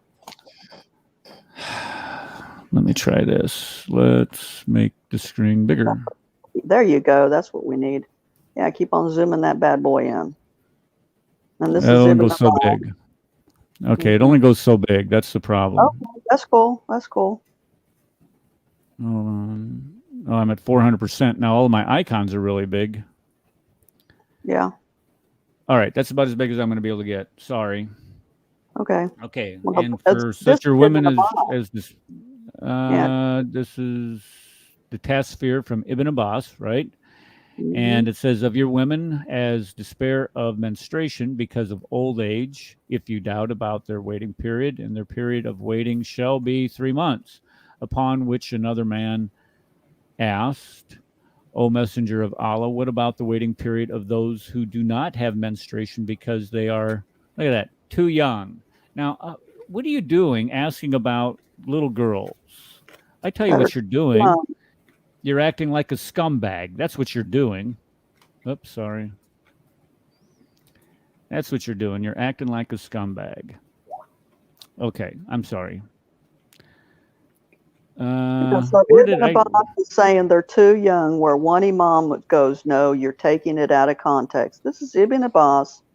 This is Muslims translating his Arabic words right there. We're not lying about this, Kenny. You can see this disgusting filth for yourself. This is Jalalain here saying the same thing. Right. Also for those who have not yet menstruated because of their young age. Young age, meaning they're little girls. They have not become women yet. And just because they first start their period you don't mean they're ready to be taken and do wifely duties and even have sex. It's too young. 14, you're still in high school. Those 14, that's middle school. When I was teaching eighth graders, that was their eighth grade. That's eighth grade. Okay, there you go. Sickos. Mm-hmm. Okay, who's this next one? Abbas. And Ibn says, a Abbas messenger of did the Allah. What same about thing. the waiting period of those who do not have menstruation because they are too young? Because of the young age, their waiting period is 3 months. I mean, come on. What do you? This is what they're doing is let's make sure everybody knows that Tasfir is is not an interpretation. Commentary. There you go. That's what I'm looking for. Commentary on what the Quran says, and these are the best, the most popular commentators on the Quran. Yeah, the earliest guys after Muhammad. Here's Ibn Abbas again. Waiting period. Yeah, okay. This guy is trying to say Islam is the only way to salvation. Oh, really? So salvation equals that you can have sex with a little girl? Hold on. Would you get how about E10.3? What's that? That's page you're talking Reliance in Reliance of the Traveler. 10.3. What does that say? 80. 10.3. Page 80. E10.3. 10.4. When a woman who has been made love to performs the purificatory bath, and the male sperm afterward leaves her vagina, then she must repeat the ghusl if two conditions exist. A, that she is not a child, but rather old enough to have sexual gratification. Excuse me? Hold on. Let me get this up on the screen, Paul. He's sick. Sons of, oh, come on. So this is justification in Sharia. It's E10.3. It is page 80. Oh my gosh, this is sick. This is actually when I started reading Reliance of the Traveler, this is the first thing that caught my mind and horrified me. I expected a lot of the other things, and to be honest, I never thought that they would put it into their law, so that if you read A, that she is not a child. Okay, this is supposed to be her husband that she's just had sex with, and they're saying she's not a child, but old enough to have had sexual gratification. They're saying this was a prepubescent girl that a man who was married to her just raped. So she doesn't have to clean herself afterwards. That's what they're telling you. That is not a child, but rather old enough to have sexual gratifications and would be solely her husband's sperm. Doesn't that say everything about Islam? I mean, I'd love to hear some of these other people who comment and say, well, they're not, they'll say Aisha's 18 or other things. Like, so why did they write this? Yeah. In Sharia. Yeah, if this wasn't trying to what's the word I'm looking for here, where you try to make something law, if this wasn't trying to make this legal or trying to make some type of justification, have some type of legal ruling over what Muhammad did, why put this in? Legislate. Why would you try to legislate this through this is the number one reason why Islamic countries, this piece of the law is the number one reason why Islamic countries cannot legalize, make it illegal child marriage. They have to have, every place where they've attempted to make it illegal. The Islamic clerics get up in arms, and what they'll do is twist it. They'll put a slight twist. So they'll say the parents can make it legal by giving their approval. Every place that they have tried to institute this in Islamic countries, it gets shot down because Islamic law says you must allow a child to be married and have to have a 50-year-old or 60-year-old or a 70-year-old man to have sex with her. The prepubescent girls we're talking about. That is, and you notice there's no age defined here. That should Right. horrify every human being. Right. It just says that they have not yet menstruated. It just, yeah. And that's normally a young girl. Too young, immature. I think Ibn Kathir says immature or something like that, but I've got it in there. So they're showing them they're they're immature, they're too young. They're just little children. Yeah. And this, I mean, when you start thinking about the bottom line, why, I personally, the bottom line, why I personally reject whatever, I would always reject Muhammad as being any type of standard of conduct to follow, is because of this right here, is because of this sickness that has inspired so many people to try to legitimize and legislate, good word, Connie, legislate what he did. And trying to justify what he did. And so what do they do? Well, let's just go ahead and say that, if they're prepubescent, it's okay. Why? Because Muhammad did this to a prepubescent little girl. Yeah, I wouldn't doubt that Ilhan Omar would want to send something like that to the House floor, that you can marry prepubescent little girls, So we better get ready because they want to spread this filth around. Well, this is what it would lead to. I mean, if you think of if you follow the logical conclusion of all this, especially what has happened in several Supreme Court rulings within the last 2 decades, the first one is to legalize same-sex marriages in our country, make that legal, and say that it's okay to do that.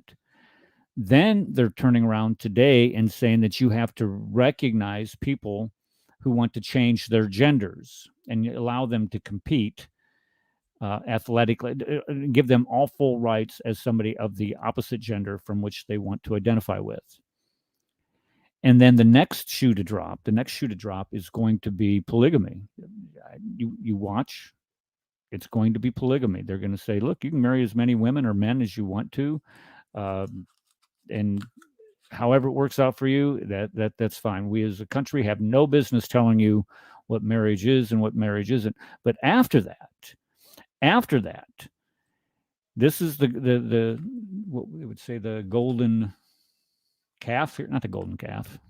What do you call the special pride? Well, it doesn't matter. Is the age limit? Is to say, especially if you're thinking about having a law or some type of legislative dictate saying that you can't commit Islamophobia without defining what Islamophobia is, it will be the age. And the reason why is because of this crap. I'm getting a lot of Skype messages here. Sorry, guys. Let me put this back on the screen. Connie, what is this guy? Who is this guy here? You don't know? Oh yeah, I know. That's a guy that came on with Steve a while back. He won the lottery from Africa to come in America, and he's pushing Islam, and he doesn't even know anything about Islam because we try to, educate him and show him these things, and he just turns a blind eye. So Steve knows him. I forgot what his name was. Redwan. His name is Redwan. Yeah, Redwan. That's called Redwan, Fred. Yeah, Fred Wine. I mean, but he won the lottery to come to America, from Africa. And I've tried to minister to him embrace the kindness that brought you over here, that even, thought about doing lotteries to give you a better life for you and your children and your family. He's got a little one, and he is just pushing Islam, but he won't see what Ibn Abbas says or Jalalain or the Quran says. They just fight back. I think what would be good for somebody like him is to have his little girl when she's 9 years old, married off to some old scumbag, and then come back and try to tell us that it's okay. Oh my God. All right. What's this next one you got here again? It was this Al Jalalain saying the same thing. Yeah, go ahead. Okay. All right. What's the next one we got here? That was it. Was that all that you sent me? Doesn't seem right. No, I missed. Yeah, let me go up to the top here. I missed out a bunch of them here. Let me do this. Okay, I'm sorry. Okay, and this one says let's go back one. Maybe you prefaced it. Okay, so in those of your women have passed the age of monthly courses. Oh, this is from the Quran. Yeah, was it 65:4? Is that what this is here? Yes, it is. It's 64. 60. Okay, so and those who have no courses, they're still immature. Their Ida is 3 months. So she's just repeating what we were discussing. Golly. Sometimes I just suck. Sorry. Yeah, it's on the internet. Islamic sources right there. And we're not making anything up. I can't make up this grossness. This is what I want my son, to be delivered from. And he's seeing it little by little. He was actually sodomized, as a child in Syria. So he's, it hurts my heart to even say this stuff, but, you have to, because this is what Islam is about. Anything that they give men to do that's sexually just pathetic, you can pretty much guarantee Islam grants that permission against little ones. And Jesus spoke. Well, here it is with you had this one about Ibn Kathir. Yeah, there we go. Ibn Kathir says too young. This guy came. You want to read that? Yeah, it says the Ida of those in menopause, and keyword there, and those who do not have menses, meaning that they do not menstruate. The same for and then it goes on to say the same for the young who have not reached the years of menstruation, have not yet reached the years, That means that you have not entered puberty yet. So what does that mean? It says the same for the young. Young. It's young. See the word young? Jeez. That tells it all. That's why I got that little baby girl face right there. She's too young. She's a young girl. Jeez. Yeah, this is the beauty. This is the beauty of Islam, don't you see? This or not the Islam. This is the beauty of the Sharia, don't you see? And Kenny says he would stand up for those little girls if they died on their wedding night. Well, they have, Kenny. I mean, the internet is a broad range to see things. And little girls have confessed this on the internet, on YouTube, and saying, no, I shouldn't have been delivered to this. And their family delivered her from that. Well, this is where the parenting skills. Your parenting skills suck. If you're a father and you allow this to happen to your little girl before she's even entered puberty, because you're afraid that some old scumbag down the street, because he wants to marry her, might report you to the Islamic authorities, then you're a coward. You are a coward. If you don't stand up for, well, I've seen these video clips where these girls are being forced into these marriages and they're screaming, pleading with somebody to stop it. Yes. How can you be doing this? I mean, and it's just, it tears your guts out watching Eric, this. Eric, you're exactly right. And this says everything about Islam. And it also sums it up by, look who they picked to be the first caliph. The man who gave his 6-year-old daughter to the pedophile prophet. Right. Mm-hmm. And see this one, I made this meme. Show that meme back, if you please. Sorry, there you go. From what we've talked about today, I mean, look at that. This is Surah 23, 7 and 8. But whosoever seeks beyond that, meaning what Allah says, what Muhammad says, then those are the transgressors. So, in a sense, but whosoever seeks beyond that, meaning I'm going to come against little prepubescent girls being sold off for marriage. I'm a transgressor because I stand up for the little girls, And the love is flowing for those little girls, not for the evil that wants to be done unto the little girls. And then the next one, those who are faithfully true to their all the duties that Allah has ordained. You know, meaning, okay, you can marry prepubescent girls, that this is honesty, this is moral, you have a moral responsibility and trusts. No, this is just like what our government wants to do, is put all these nice words, title it, nice good words, but then when you read the document of it, it's scum, it's filthy, it's pathetic, it's immoral, it's evil, and it ends up injuring people or shuts their mouth. Because see, that's what she's trying to do, this Ilhan Omar. He's trying to shut my mouth so that I won't say that this is evil. Once they shut our mouth, well, then they can pass they can try to pass filthiness of Islam.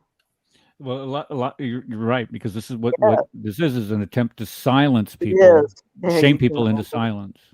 Yes. Well, this is beyond shame now. She's bringing legislation, trying to pass the House, which she passed, which was like a 219 to 214 or 15.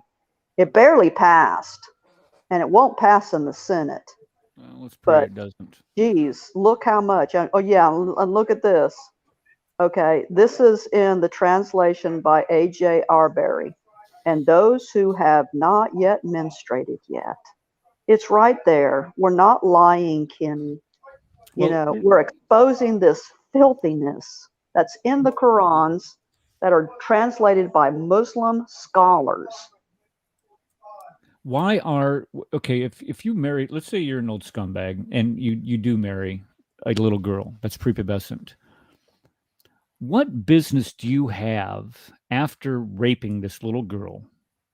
Do you have divorcing her anytime soon? I mean, why would, after doing that, taking away the innocence away from this child, because it says that she's prepubescent here? Yeah, too young. What business do you have trying to divorce her after that? You got your rocks off on her now? Yes, I gotta wait. Her. Now he don't want this little brat. Now he knows he really has just a child. He used her, abused her, and now he don't want her anymore. And Allah goes, oh, that's fine. Just wait until 3 months. Make sure she's not pregnant. But okay, because Allah don't know. Doesn't Allah know?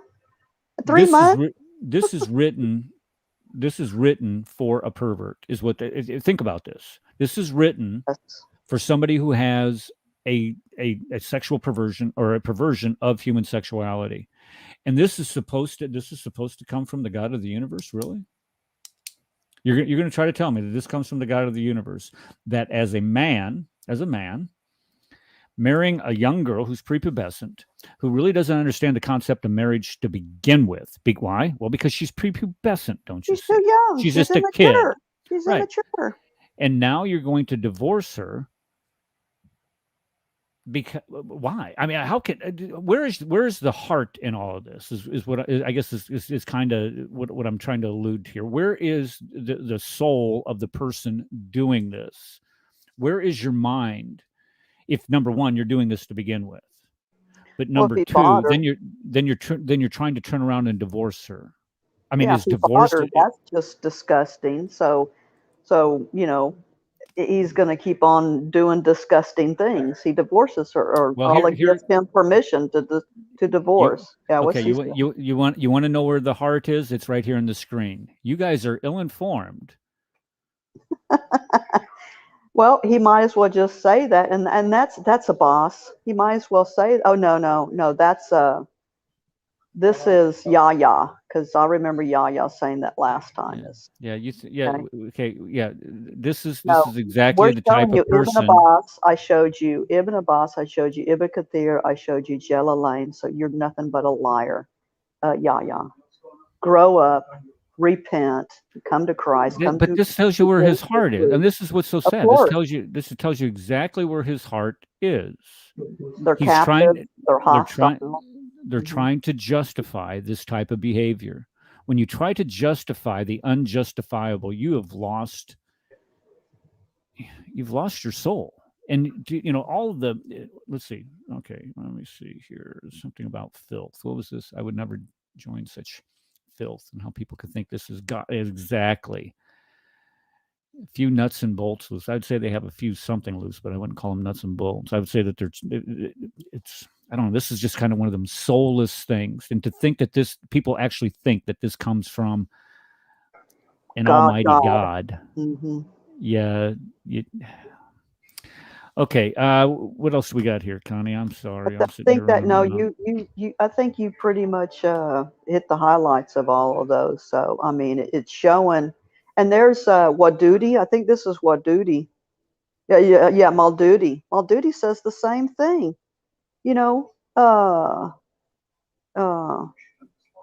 Neither of those women, okay, nor of those girls, not women. Remember what, a couple weeks ago?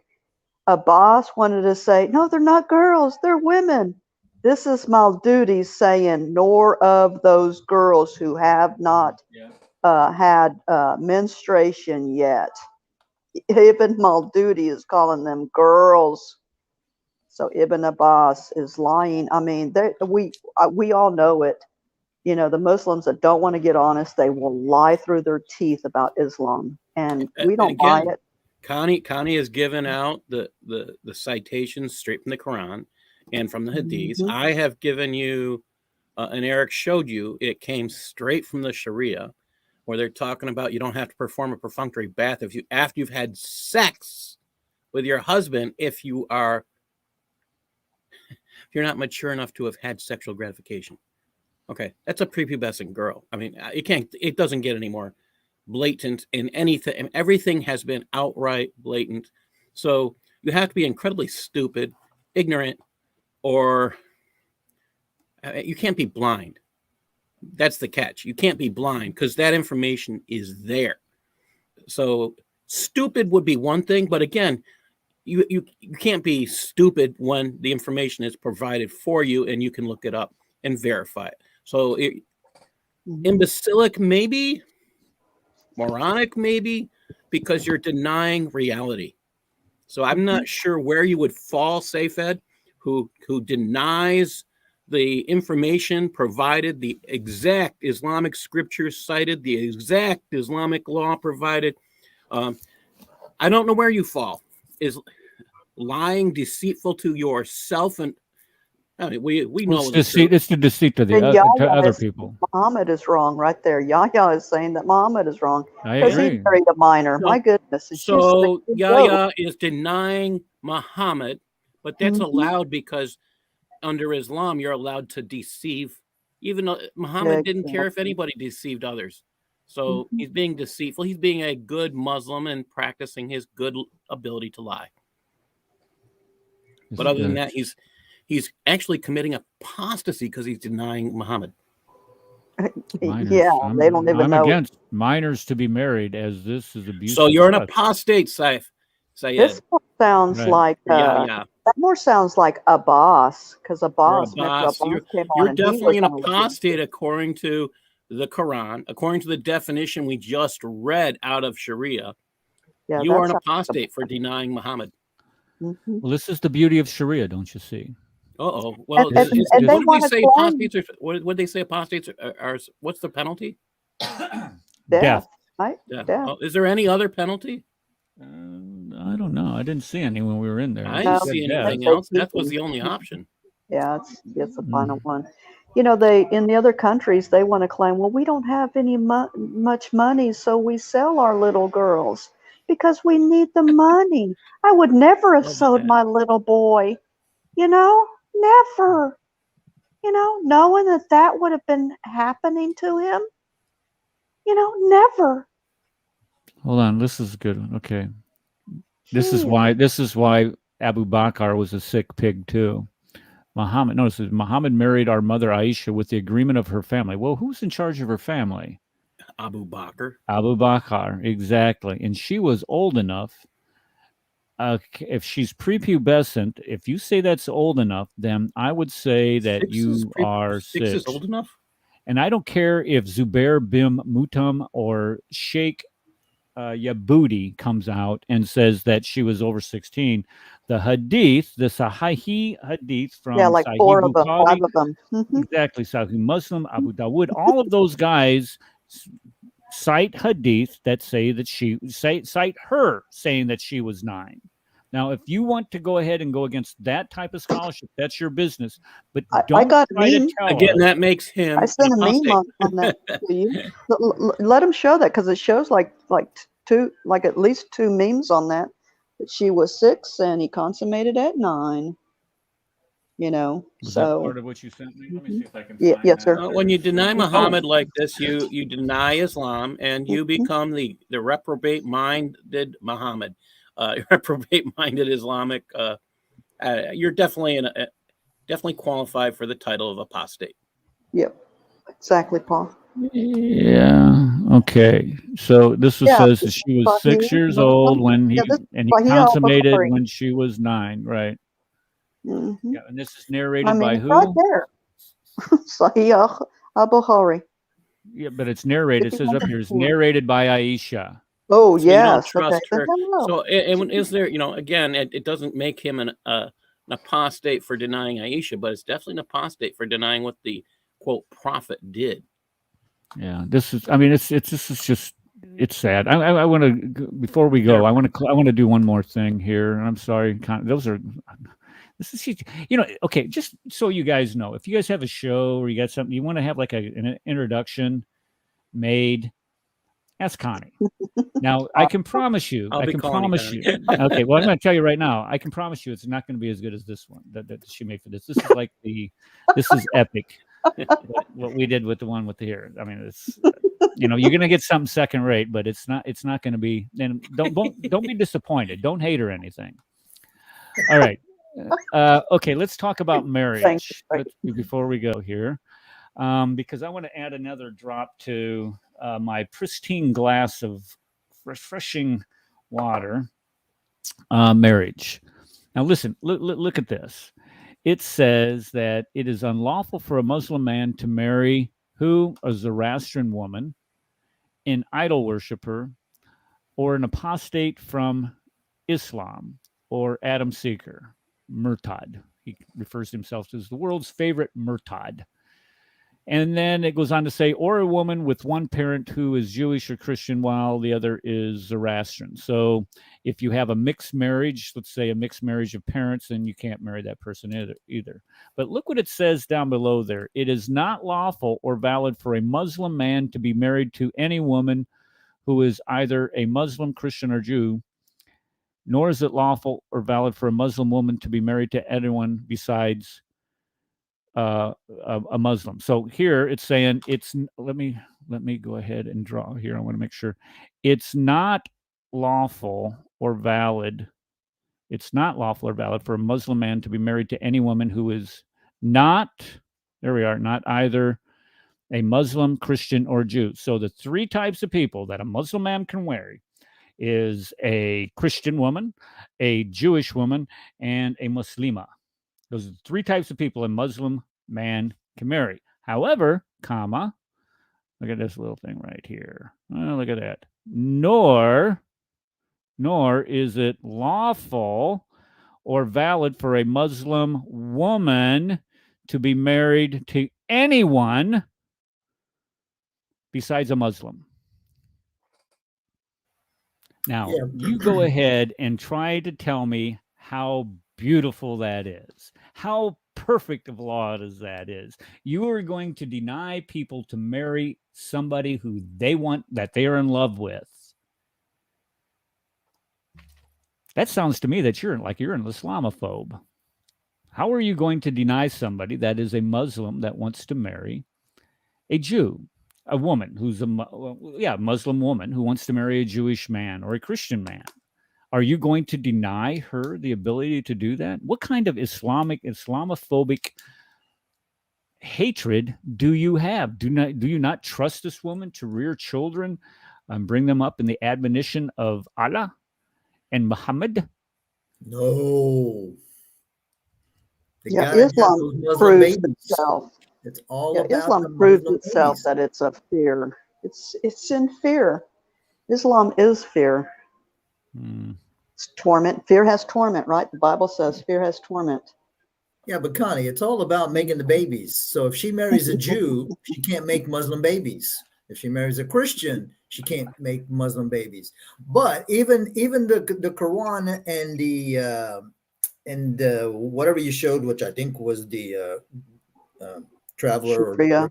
Yeah, reliance of the that's a traveler. lie. That's a lie because a Muslim man can't marry an unbeliever. And given the fact that there is no Christian woman that believes, or she should not believe, that Allah is God and Muhammad is a prophet, and because she takes Jesus as the Son of God, making him, God part of the Trinity, that disqualifies a Muslim from marrying a Christian. I'm sitting here reading through the next because I've heard what you've said where it contradicts itself. Say that one more time.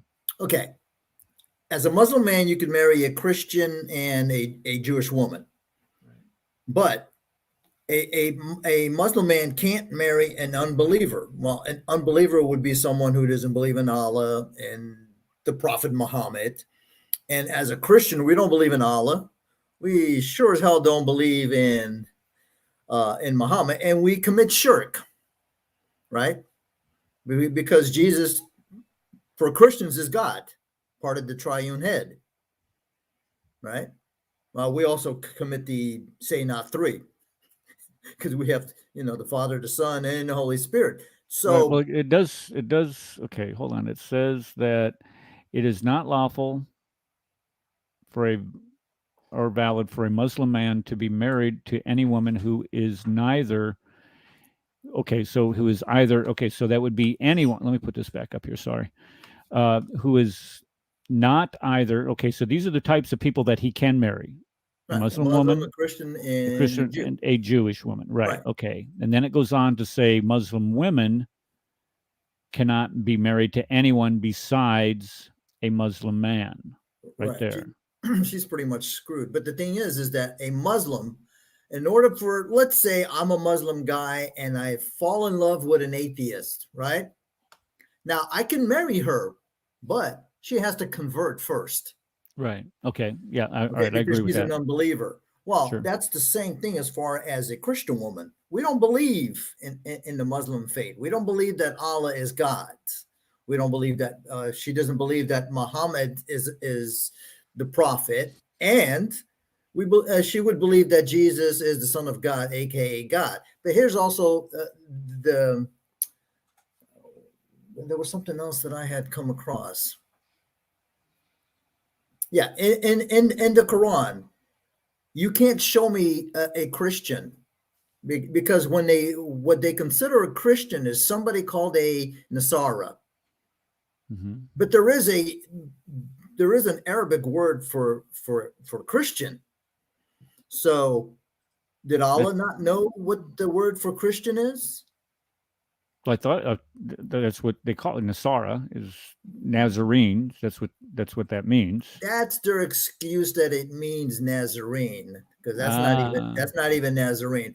I have a feeling that the Nasara is some kind of a Gnostic or heretical sect of Christianity that was in that area. There is a word for Christian. Yeah. Mm-hmm. But the whole premise behind the Muslim marrying a Christian or Jewish woman, what they're doing is now they've robbed Christianity or Judaism the opportunity of those women producing babies or adding to the population, because now they don't even have to convert, but their babies will always be Muslim. Right. Yeah, because they follow the religion of the father. Right. And that's why they cannot marry Christians or Jews or anybody else. Right. But Muslim men can marry whoever they want. Right. But if a woman was to do that, then guess what? Now we've robbed Islam of the opportunity of her making Muslim babies because she married a non-Muslim. And yeah, Abbas puts it, our woman our women as if they're possessions, and that's how Islam's language is. That's not So a boss. your right hand possesses, so that yeah. means the women. Yeah. No, I'm almost thinking this is a boss. Well, No, okay, no, this is He's Now it's listen. talking too Okay, smart. listen here. It says Leviticus, pulling dare you put names. the reference of the Bible as it condemns you all as well. Here's what's the interesting thing is, and this is what I mentioned at the beginning of the show when we were talking about apostasy. Because when if you look in the book of Deuteronomy, it talks about stoning those people who would leave the fold of the Jews who had been fled Egypt. Well, Did God you gave this. log off of Blog Talk Radio? Yeah, I get okay. it. I did it accidentally, so I got a lot. What time is it? Oh my goodness! 2 minutes so and 2 hours and 4 minutes. Well, Well, we're gonna have to wrap this up because the file can't be too big. Okay, so but the bottom line is that when we looked at those laws, do we still see Jews going out and stoning people to death today? And the answer is no. What about Christians who claim to follow the teachings of the Old Testament? Are we out there stoning people to death today? Do we see this today? Nope. So what they want us to do is they want us to forget about everything that comes in between all of that. Like, I don't know, maybe the Davidic covenant. I don't know, maybe about the new covenant that we find in Christ. Those small little things that come into play there. That's what they want you to forget when they say, "Oh, go to Leviticus, go to Deuteronomy," and all these Mosaic writings. Then they claim, well, Moses didn't write that. They've been too corrupted. We don't know what's in there. But forget all of that. But what they don't do is tell you what they do in Islam today. And that is they go out and they kill people who commit apostasy. And it isn't just leaving. Yeah, it isn't just leaving. Right. Mm-hmm. Committing apostasy isn't just leaving Islam. Those are people like myself who criticize Muhammad, criticize Islam. And I have some other notes that I was going to present today. Don't have time to it, but you could sit there and say all you want that. Oh, well, that's just that not too many people believe that. That's horse hockey, because there are pluralities in countries, Muslim majority countries, that believe that non-believers should also be subjected to Islamic law, which means that you cannot criticize Islam. You cannot criticize Muhammad. So when you start saying, what is all these things? Deuteronomy, look at there. Look at, dare you reference the Bible. Look at shut up. I mean, you're a joke. And the reason what is you're trying to do is you're trying to play on people's ignorances of everything that has come after that. Sharia demands everyone submit to it. It's not just for Muslims. I mean, if that's in the beginning of Sharia, it's for the world to accept. It's not for just Muslims. Okay, hold on. What do we got here? Okay, Jesus says any divorce who married again is committing adultery. No, that's not what he says. But then again, I wouldn't expect you to get it correct. I mean, the biblical exegesis by Yahya. Yeah, we're really going to believe that. That's not what it says. I know that's not what it says, but you can go ahead and think that's what it says. But it doesn't say that. It says something very, very important along with that. But you wouldn't be interested in that because what you want to do is you want to justify what that reprobate you call a prophet did, who actually married the divorced wife of his adopted son after, how does it work? After he had been done with his uses for her or something along those. He was done using her is basically what it says. That's what marriage is according to your prophet. Okay.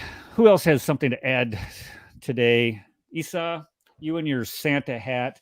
We can't take you seriously if you're going to come on camera wearing that again. Do you have anything to add to the show today? Isa. Isa, I don't know if he's there. John Isaac. John Yes, I'm here. John is always there. You know what, John? You know what? I know you're probably listening to a Clubhouse room, right? Simultaneously. No. I'm listening you're not? to you. I would like to add something in the apostasy law. Okay, go ahead. Maybe maybe you don't know, but apostasy law is applied for people who leave Islam, and announce that with loud voice we left Islam. Okay. One of the signs of leaving Islam that they don't pray, they don't go to Jum'ah prayers. the Friday prayers with all Muslims in the mosque. Then many of scholars say that if we find any Muslim don't pray, he doesn't pray, then we give him like chance for 3 days to return back to Islam or kill him. This is an application for the apostasy law. It's called the Tariq as-Salah, as a person who leaves prayers. Okay, so was this practiced? Is this something that goes on in Egypt? You've seen this happen? Yeah. It's announced. It's well known. It's a fatwa by one of the biggest scholars in Islam in Egypt, who was like a minister in the government 20 years ago. His name Al-Sha'rawi, Sheikh Al-Sha'rawi, says that if we find any Muslim doesn't pray, we give him chance 3 days to return back and pray with other Muslims in mosque, or to be killed. And who does the killing? It should be the government. He can do that, but he said it's a fatwa, and if we have Islamic State, Egypt is not Islamic State 100%. But if we have Islamic State, we will apply this law. And he announced that in the TV. Okay. So if the government doesn't do this, because we can in Egypt, Egypt depends on Western communities, Western Europe, America, United States, Canada. If they do that, it will be like Afghanistan or Pakistan. Now it will be hard for the Egyptian government to take money from the West to build the country. It's hard to apply that. But this is the Islamic law. This is the Islamic law for apostasy. If we see any Muslim doesn't show the face, prayers, he doesn't pay zakah or this stuff, they give him chance for 3 days to repent and return to Islam. Otherwise, he will be killed. He is an apostate. Okay, and so you're saying that the government does this. So if this guy, let's say he's out on the street, he was he says that in the TV, in the show, in the TV, he has like a weekly show every Friday. He speaks about everything in Quran. He has his own tafsir, but he died now. He is not living now. But he in his time, he was like the biggest scholar in Egypt, and he said the person who leaves prayers should be killed. It just makes you feel icky thinking about that. Okay. Let's see. I want to address this. If you want to come Tuesday and you want to discuss this, get here on Tuesday. We start at 5 p.m. I don't know if that's too late for you. My understanding is that you are 6 hours ahead of us. It would be 11 o'clock. It would be 11 o'clock. It'd be 11 o'clock your time. If you want to come Tuesday, I will send you the link. Send me I do have you on Skype. Hold on, let me check here. Aladdin, look at there. Okay, yeah. Sayed. Aladdin sends me Skype messages all the time. I think he likes me. He doesn't send me any. He doesn't like me. I think he wants me to become one of his dancing little boys. There you go. I don't know about him, but okay, if you want to do that on Tuesday, you let me know. Send me a Skype message, and we'll continue this. If not, then I got all kinds of other things that we need to discuss on Tuesday. Okay. Anybody else have anything to say? Paul. Yeah, we need to get a network together so we could do more shows, more panels. I think that what has to happen is more people need to buy, unfortunately, which means giving Islam some more money, but we need to buy and distribute this book called Reliance of the Traveler, and people need to share what's within it. It's some of the online stuff talked and about, PDF. I cover in my book, The Cancer on Civilization Jihad. This is not a pretty, it's not a kind, it's not a loving faith structure. All right. It is an abhorrent, disgusting, vile, pedophile lover faith. And in order to say anything else you have to deny Muhammad. Okay. That's my statement. All right. How about is it on Kindle? Mr. the Fifth Deal? Anything that you On want to say? Amazon, I think it's just a paperback for his Cancer Civilization book. I just ordered it the other day. That's my new name, the Fifth. The Fifth. Pleader of the Fifth, the silent one. Yeah, D.L. I know. Tate. Yeah, what does DL have to say, man? He's always pretty powerful. No, for some reason the show kept kicking me out. I had to get back in like 5 times. I saw that. Yeah, me too. Okay, is there any way that? Go ahead. But what I was saying is, intermittently, I was going toe to toe with your good buddy Ajaz Ahmed on Clubhouse. Still come with the same old nonsense stuff. Oh, cool. You're on Clubhouse, DL? Is it DL Tate? Is that your name? I got invited into that 2 or 3 days ago, and I was surprised to see my brother Chris Claus on there and John Isaac. And I go. Oh, yeah. I don't ever talk, but I go. Also, and guys, I was my name. I was able to. I was going by Ali, and I could never change my name, so I didn't like going there. You know what? You're misrepresenting. I saw your picture, and I saw that Ali. I thought maybe somebody was just mocking you. No, he was actually grilling you. Well, he was people actually do mock me, and that's fine. I'm on there sometimes. Yeah, what I was trying to do is I was just trying to be able to go into Muslim rooms without them, kicking me out or whatever. So, but I was able to find. What I realized is that you can change your name like every 30 days, I think. So I was able to go in there and change it back to I changed it back to Eric Smith yesterday. Oh, okay. So I am.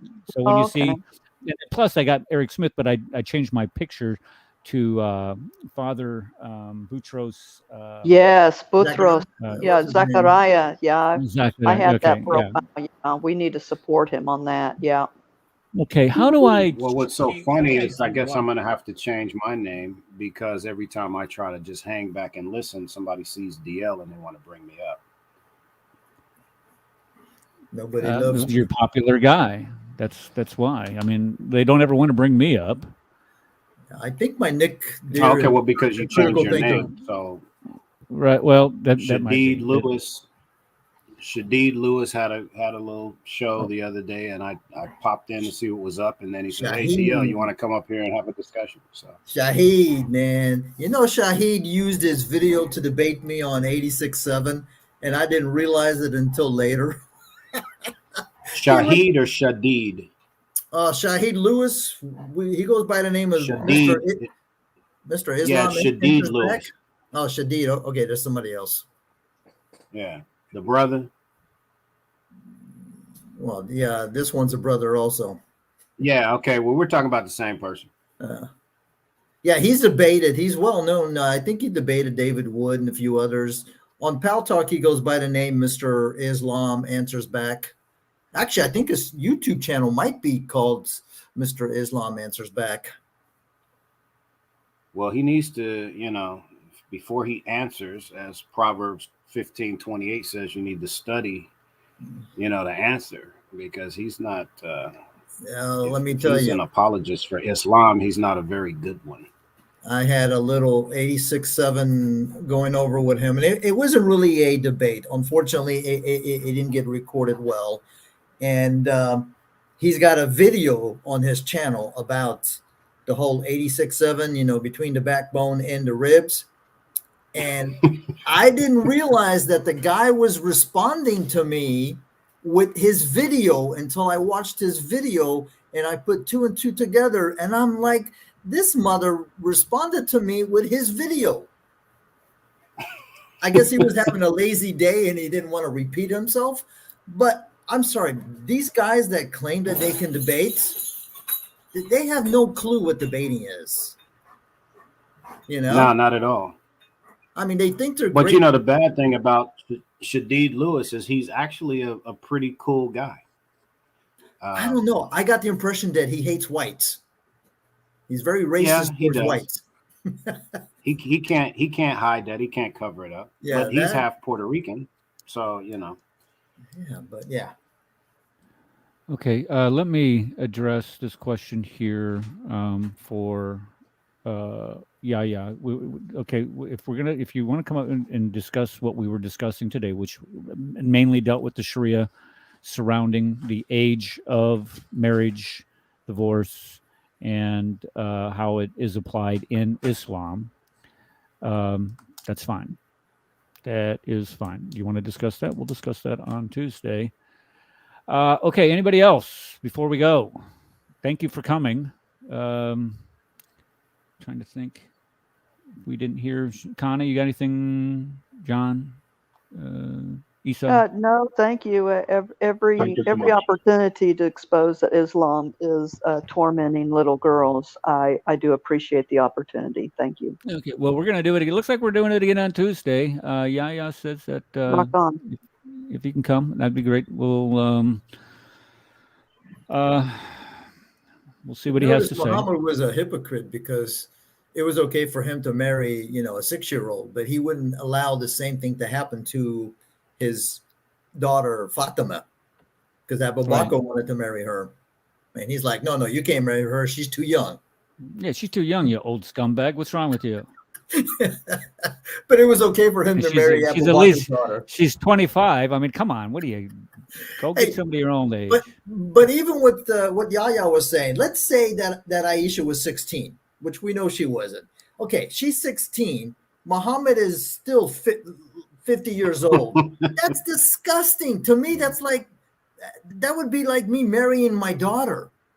I would never marry somebody that I could. It would think be of. your grand. It could be. Yeah, it could be my granddaughter. Yeah, 50. Yeah. I mean, so 16, she just got out of driver's ed, man. It's still disgusting any way you look at it. And here's the thing. Why would you want to marry someone? They can't drive to begin. Why would you marry someone like that? Muslims like to say, but in the United States 100 years ago, you could marry a 7-year-old. But see, they're missing the point. Muhammad is the perfect example. Right. Yeah. Right? These guys, first of all, they have no proof that, let's say, these 12-year-olds were marrying 50-year-old guys.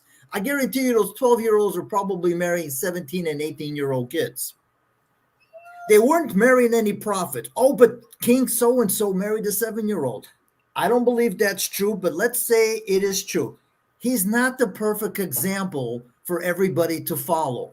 Exactly. That's the biggest difference right there. It's still disgusting right there. So at the end of the day, we're talking about the perfect example that everybody is supposed to follow, emulate. So that means Muslims, I got bad news for you. If you're not marrying 6-year-olds, you're not following your prophet.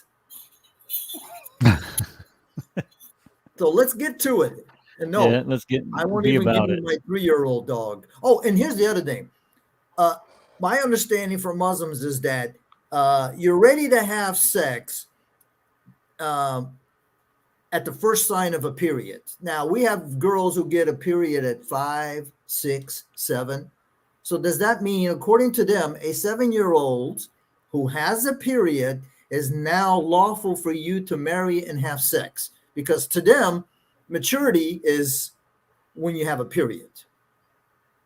Because they think that's all that's required for somebody to have a kid. Now, you could have a kid. You probably die having the kid because the youngest girl that ever had a kid was 5 years old. So what does that mean? That it's okay to marry a 5-year-old? Whoever did that means whoever did that to that little girl needs to be thrown in jail and have it cut off. So Muslims are the ones who came up with that old slogan, if she's old enough to bleed, she's old enough to breed. Could be. You know. It would be. I don't know of any girls that menstruate at 7 years old, man. What part of the country do you guys live in? It's rare, DL, but it does happen. Oh, it does? I never heard of it. Okay. Yeah. Just like I said, I was shocked to find out that the youngest girl to have a kid was 5 years old. So that means she got pregnant at 4. Now I can't remember which Latin country this was. You know. But who was the father? That's the guy. That's what I was saying. Whoever it was, have his head split open. That's just, yeah. You know, I mean, even if, let's say, it was a 12-year-old, I mean, it's still sick all around. But in Islam, that would be the justification. She had her period. Now, my fiance had a 7-year-old. I mean, what, 3 foot something? I mean, seriously, for a grown man to think about a 7-year-old in a sexual way, you need to be put away in a dark room full of rodents and smear peanut butter all over you. Yeah, Well, I you're could think of a sick, lot man. worse ways to do it, but Right, that'd be one way. But I could think of some others. Some very hungry Include- rats with peanut butter.